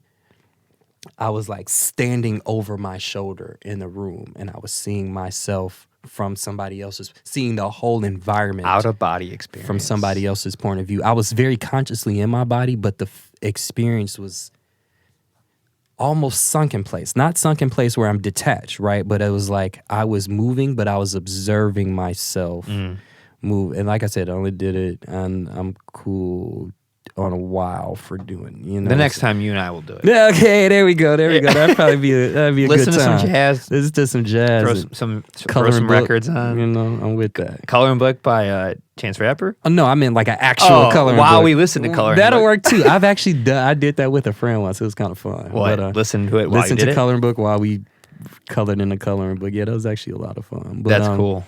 It was, for me, it's like most things can be considered a drug. Caffeine is like it's a great biggest drug and it's the most addictive. Sugar is the most addictive drug. Sugar is a real drug. You know what I'm saying? Sugar's terrible. Sugar wasn't designed to be consumed in the way that we consume it. No, it's not natural at all. It's not natural. You don't granulated sugar is ridiculous. Yeah, that's ridiculous, right? You get your sugar from your fruit. That's good. That's good. Your honey, but man, when you start getting it from the plant, the sugar cane. And then to know that it's so steeped in slavery, like I went to Jamaica and went to a rum plant, but they're showing you how you get sugar from the sugar cane. I'm like looking at the machines. I'm like, oh, this was a slave. It was the worst. It was the worst. What they did in Brazil and in South America. Oh my gosh, bad. Especially when they started using, what was it, as a substitute, like where they started making sugar from beans. Was it a type of bean that they used instead of sugar cane? Like there was a sugar cane shortage at a point. Okay. And so they had to start making sugar from bean. It was like this really out thing. But once you realize that drugs are only considered drugs based on who's selling them and whatever, who's using them, really. That's really what it comes down to, because cocaine is probably the most profitable drug in the United States, and nobody's making a tax on cocaine. We all talking about weed dealers. I'm like, but the cocaine cats are the ones that are actually out here killing people. Like, folks aren't really shooting. I mean, some people might be shooting over weed, but there's nobody that's smoking weed and they're like, time to go kill people. Like, they're like, no, it's time to watch a movie, Weed is the most, like, socially and mentally, it's the most, like, chill drug. It's the most, like, I don't, like, even the culture around it, like, no one's killing over it. It's like, it's nobody's killing not over it. Where we are. I'm sure getting it here. Right. Pre it being available in Oregon and Illinois and California, Washington. Right. When it might have been coming out of country is probably a lot more dangerous. But now that it's here, it's different. Right. And even still, like, a lot of that was still in tandem with other drugs. Which, like, weed is only profitable to so much because you're selling so much for, like, okay, so, like, right, we want to talk about, like I said, I don't really buy drugs, but I'm a musician, so clearly people around me are buying drugs, right? So you look at the price for, I guess, what is called a bump of cocaine. I don't do, Yeah. But I heard it's like $20, $30, right? I'm like, if you spend $30 on weed, that's like enough to last you for a little bit of time. Especially if you went to, like, Denver. Especially if you went to Denver. You get a lot of weed for $30. Right. Yeah. So I am not an avid drug user. I'm not a drug user. I'm just, I'm somebody who, I used to be like, enjoy drinking, right? Just turn up with my friends. But even now, I'm like, my body doesn't feel good. And I don't like feeling like I'm not in control of my faculties. I don't like hangovers at all. They suck. So I'm just somebody that's now very much, I'm not anti it. It's just like, I don't do it for like personal reasons. Sure. I feel like I'm not productive, Yeah. But I am an advocate. Like, Oregon made weed and shrooms legal. They decriminalized them. Decriminalized them, right. All drugs. I didn't know all that. drugs, yeah. Okay. I'm a fan of that because I think that, one, criminalizing people for drugs. Like, a lot of people use weed as like a stress reliever or a way to deal with depression. And I think, it's complicated because...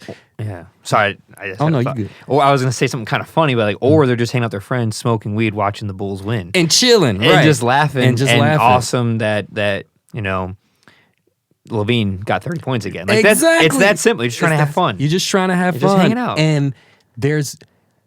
And we've seen the effect of somebody being angry and they consume marijuana and they chill. Mm-hmm. We haven't seen somebody chill and they consume marijuana and now they're ready to shoot. Like we said, I've never seen that in my life. And we've never even heard a story. Yeah, we've never heard a story but, of somebody. Alcohol, on the other hand. Yeah, right. Oh. And that's so easily accessible and not regulated at all. You can overdose on alcohol. You're not overdosing on weed. You're not smoking yourself to death. No, you just go to sleep. You go to sleep. And if you smoking that much, you probably dying from like suffocation from smoke and not from the actual plant. You know what I'm saying? Well, the only way alcohol is regulated is we know that when you drink it, there's not fentanyl in it or anything like that. Well, maybe, I guess. Yeah. When you buy it sealed at a store, it was right. safely put there. You know what's in it. You know the percentage. what's in it. And that's why it's good to legalize drugs because you can know what's in it. This year had the highest death of drug overdoses in history. Right. And I sadly know too many people who have died from drug overdoses, and some linked to fentanyl. Right. But if it was regulated, if we had labs where this stuff was tested and properly made and manufactured and put out there, we had safety places where things can be administered, cleaner needles, people aren't getting hepatitis C or HIV, because they're going to do it anyway. They're going to do it anyway. When it's a black market thing, when you take it away, when the worst time ever in history was 1920 to 1933, when Prohibition was around, when jazz was thriving. Man. And it's because you made alcohol illegal. People did it anyway. And that's why jazz thrived. That's what people don't understand. That's why my approach to the jazz industry is not from music. The music I do because I love to do. I'm getting this money off of everything else, like very slowly but surely. But it thrived because it was such a great cover-up for the alcohol, right? So it looks like, oh, this is just a jazz club, and these musicians are just getting paid so much. The musicians were getting paid crap, bro. The musicians have been getting paid the same for a long time, but it was the greatest cover-up for selling alcohol. But even to this day, a lot of jazz clubs are cash. So you could just be like, oh, I paid the musicians, da-da-da-da-da-da. Very rarely is that going to get checked or verified, and if, nobody is being accountable for those books, you can get away with a lot of stuff. And the jazz clubs sometimes in some places are still cover-ups for other types of operations. It might not be alcohol anymore because it's legal, but you could tell. You know what I'm saying? You could just tell in a cat's eyes, right? I love how you say cats. You're such a jazz person. Man, but you could tell. You could tell when that cat is like, okay, you clearly don't care about the music, But I am very much a proponent of like natural stuff. Like if you get a coca leaf, for sure. You burn something through gasoline, I'm a holla at you. You know what I'm saying? That sounds kind of crazy. I know you got to, but I'm good, So like I said, I'm not one to do it just for like personal reasons. It's not that I'm against it. That's just a choice that I make. But you want to smoke your marijuana or you want to eat your shrooms, do your thing, because those are two things that historically were used for connection with the earth and not just to feel a high. And we haven't seen a lot of, I think you can be addicted to weed. Don't get me wrong. I don't think, it's no nicotine in it, but you can be mentally, emotionally addicted to it. Very, very easily, right? Yeah. Same thing with shrooms when you're trying to escape your reality, which is why a lot of people, it's not, most people aren't taking shrooms now to like connect with their ancestors. They're like, I'm trying to trip, right? And in some cases, when you got people microdosing shrooms all day, it's like you're trying to escape something. You're not just, this is no longer recreational. Oh, no, yeah. It's sacred to me. It has to be like sacred. Once or twice a year when I'm like feeling that moment where I want to like really connect. And, like, rediscover something, have a new perspective. Right. It's very important. It has to be. Otherwise, it's just like, it's sugar. Yeah. You know what I'm saying? Oh, I don't take it lightly. I'm very serious with that. And too much sugar is not good. No. You know what I'm saying? So should we end on that note? Yeah, that's too much sugar is not good. Too much sugar is not good. You know, that's you apply that to every aspect of life, to relationships, to jobs, bro. Too much sugar is not good for you. Sugar's metaphor for all things bad. For all things that could be overdose. Yeah. Guess how long we've been talking for? I don't know. 3 hours and 13 minutes. Oh my gosh. It didn't even feel that way. I know, right? That's crazy. Yeah, it is crazy. There's going to be a lot of editing. Sorry. No, I don't edit anything. Oh, nice. I don't know. I want it to be full transparency. Oh yeah, I'm with that. With anybody who listens, I don't sugarcoat this. I'm with that. Right, there you go. All right, full circle. I love it. Is there anything you want to promote before we go? Well, when is this coming out? Wednesday. So in 4 days. I love you covered it as if it's not going to. Yeah, I know if it's good. When is it? Yeah, I know. Let's see. In terms of shows, I'm playing at Winter's Jazz Club December 2nd. That's my 4th annual Christmas show. I can't believe it's 4. But I'm doing that. Chicago Cats, Jeremy Kahn, Clark Summers, and Charles Heath. I love them. I'm doing a lot of original Christmas arrangements of stuff. And Willie Pickens, who I mentioned earlier.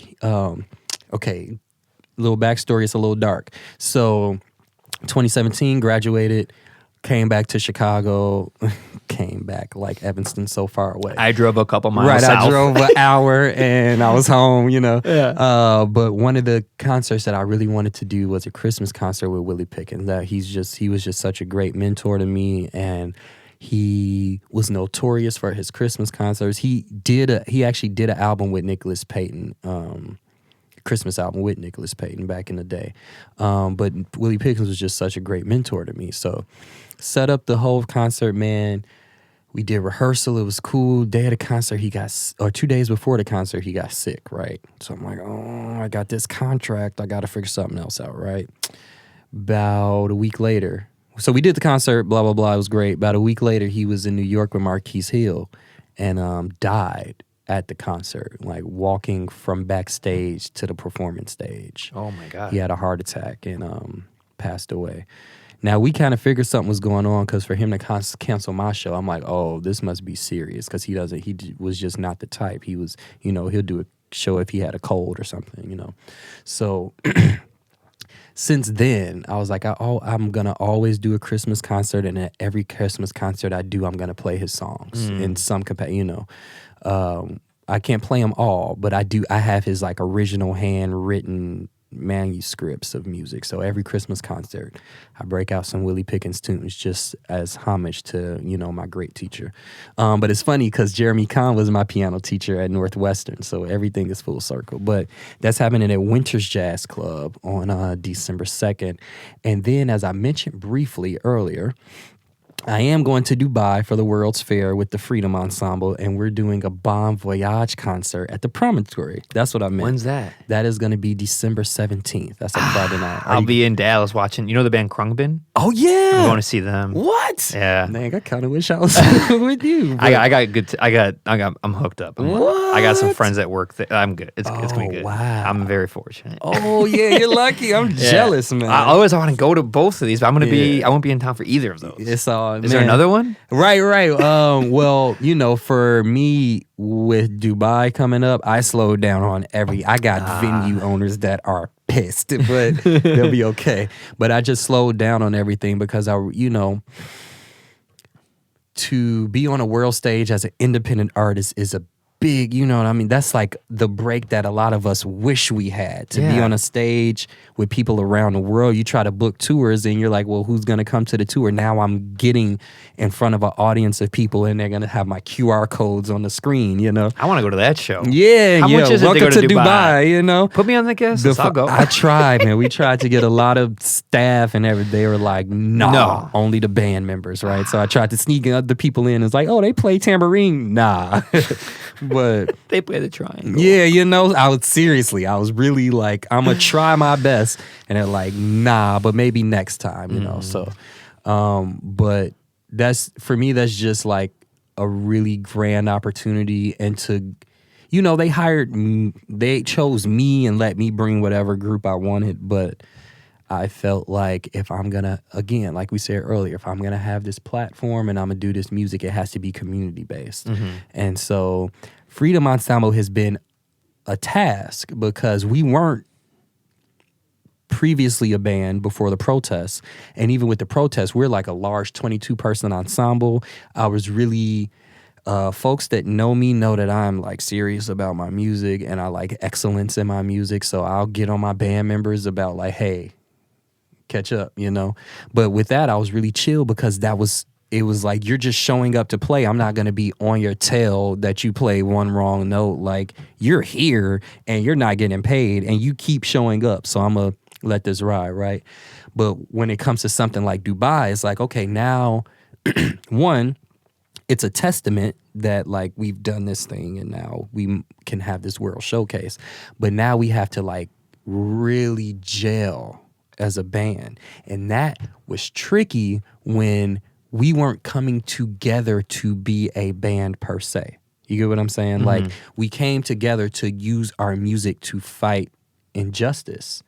But it wasn't like, and now we're trying to be a band that sounds like a band and has the cohesion of a band. It's just like, we're just here in the natural community of the music, right? So it's been challenging for all of us. Some of us are jazz musicians, some of us are classical musicians, some of us are composers first and play music secondly, you know. So the task of pulling together this group of 6, like, it's really a motley crew, man. You have no idea. It's like cats that like majored in biology but play trumpet, you know. It's like really a motley crew of folks. But it's been my task, and it's been a task. We have fought, man. Like, we have butt heads sometimes. But the beautiful thing is that because we came together in community and in a pursuance of a better version of ourselves and a better society, after a while, it's just like, I don't want to fight with you anymore. Like, how can we work this out? Like, and it's like, if I could have that in every aspect of life, where it's just like, okay, we've been beefing for 2 weeks. We just got to figure this out. You know, like, I got to figure this out with you because you're part of my community. That experience has been, man, invaluable. Like, really, really, because we are all really different, man. Really, really, really different people with really wildly different backgrounds. My drummer is from Mexico and lived in New Orleans for a long time and now Chicago and is like kind of jazz famous in his own right, you know. But our tuba player is Indian and has lived all over the world. Like, we got a motley crew. We got our classic, you know, it's a motley crew of folks. One of the cats in the band told me I'm his first black friend. Dead serious. And I'm like, wow, that's intense. Yeah. But you're here and you keep showing up. So something about you is like, I got to change that, you know? Yeah. So it's been a journey, like, getting us to sound like a band versus like a community org, right?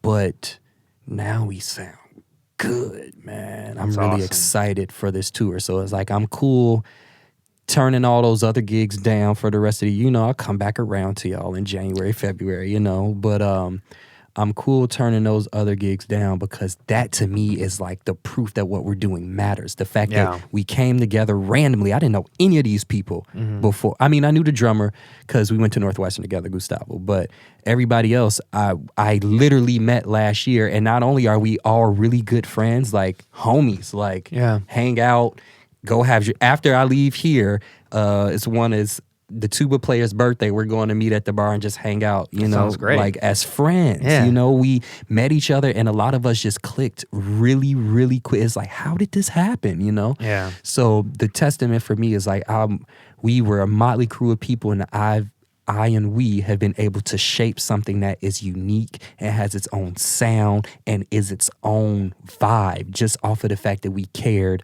about people getting killed in the streets, you know? So that to me is like everything. And if it wasn't for them, I tell them this all the time. I'm like, Freedom Ensemble is what got me through the pandemic, man. I was depressed for music I lost like 75% of my income when the pandemic hit. I wasn't able to play. I wasn't able to teach in my school because I was teaching music and they were like, well, we can't have kids singing. So it was out, man. And I was sad for personal reasons, like things that were happening in my life, realizations you have about yourself that we all went through during the pandemic of like, am I really the person that I say I am or want to be? Like, how am I living? Like, I went through a lot of radically just analyzing myself and my actions and kind of just how I was living. But that Freedom Ensemble, that group of people really held me up in ways that I don't think they ever will realize, just in being who they are.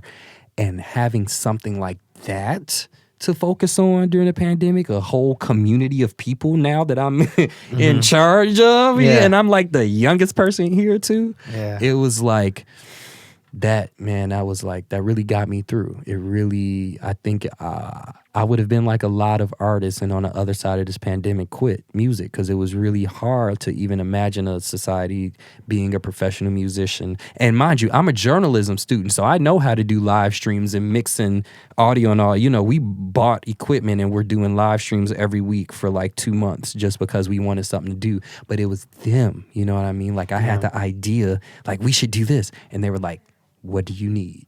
And to have folks that believe in you so much where they're just like, whatever you need, we got you, man. That's like, I couldn't pay for that, you know? So I'm really grateful for them. But I guess another big one I can announce, because it's out there already, I'm playing at Symphony Center, opening for trumpet player Sean Jones in May 20th, I believe it is. I want to go to that. You should, and if you come, I'll put you on the backstage list. So let me know. Thank you. I'm putting my calendar now. Yeah, seriously. Let me know. I'm doing a quintet for that. By then, I'll announce it now. I'll probably have a new album out because nice. I'm working on some really different music. My last 3 albums have been very straight ahead jazz because I feel it's important to preserve the culture, man. And it's a lot of jazz out here that's BS. And it's a lot of jazz that's like, it's definitely forward thinking, right? But what that leads to, because like I said, doing this jam session series that we did, that people are like, we stopped it. People like call me to bring it back, man. And in Chicago, there are jam sessions everywhere. Like almost every day. Yeah. People see me like, when are you doing your jam session again? I'm like, we're literally at a jam session. Why are you? Yours was just great and I missed it and I missed it. Okay, well, we'll figure it out. But what that did was put, not only were we getting adults, but we were getting a lot of college kids. So I really got to just pick their brains of like, what are y'all listening to? What's your reference points? And what I found is that these kids aren't studying the tradition. They're listening to the hottest new cat, Keyon Harrell. Keyon Harrell sounds great, and he studied the tradition, but they aren't studying. They're only listening to Keyon. They're only listening to Christian Scott. They're only listening to Marquise. And Marquise, oh my gosh, I love Marquise's playing. That's like, he's one of my favorite musicians right now. But they don't know that Marquise clearly was checking out Freddie Hubbard. Freddie Hubbard was clearly checking out Miles Davis. They're not putting those pieces together because they're not listening to the tradition. So when they hear my stuff, they're like, it's that old jazz. I'm like, but I made it in 2020.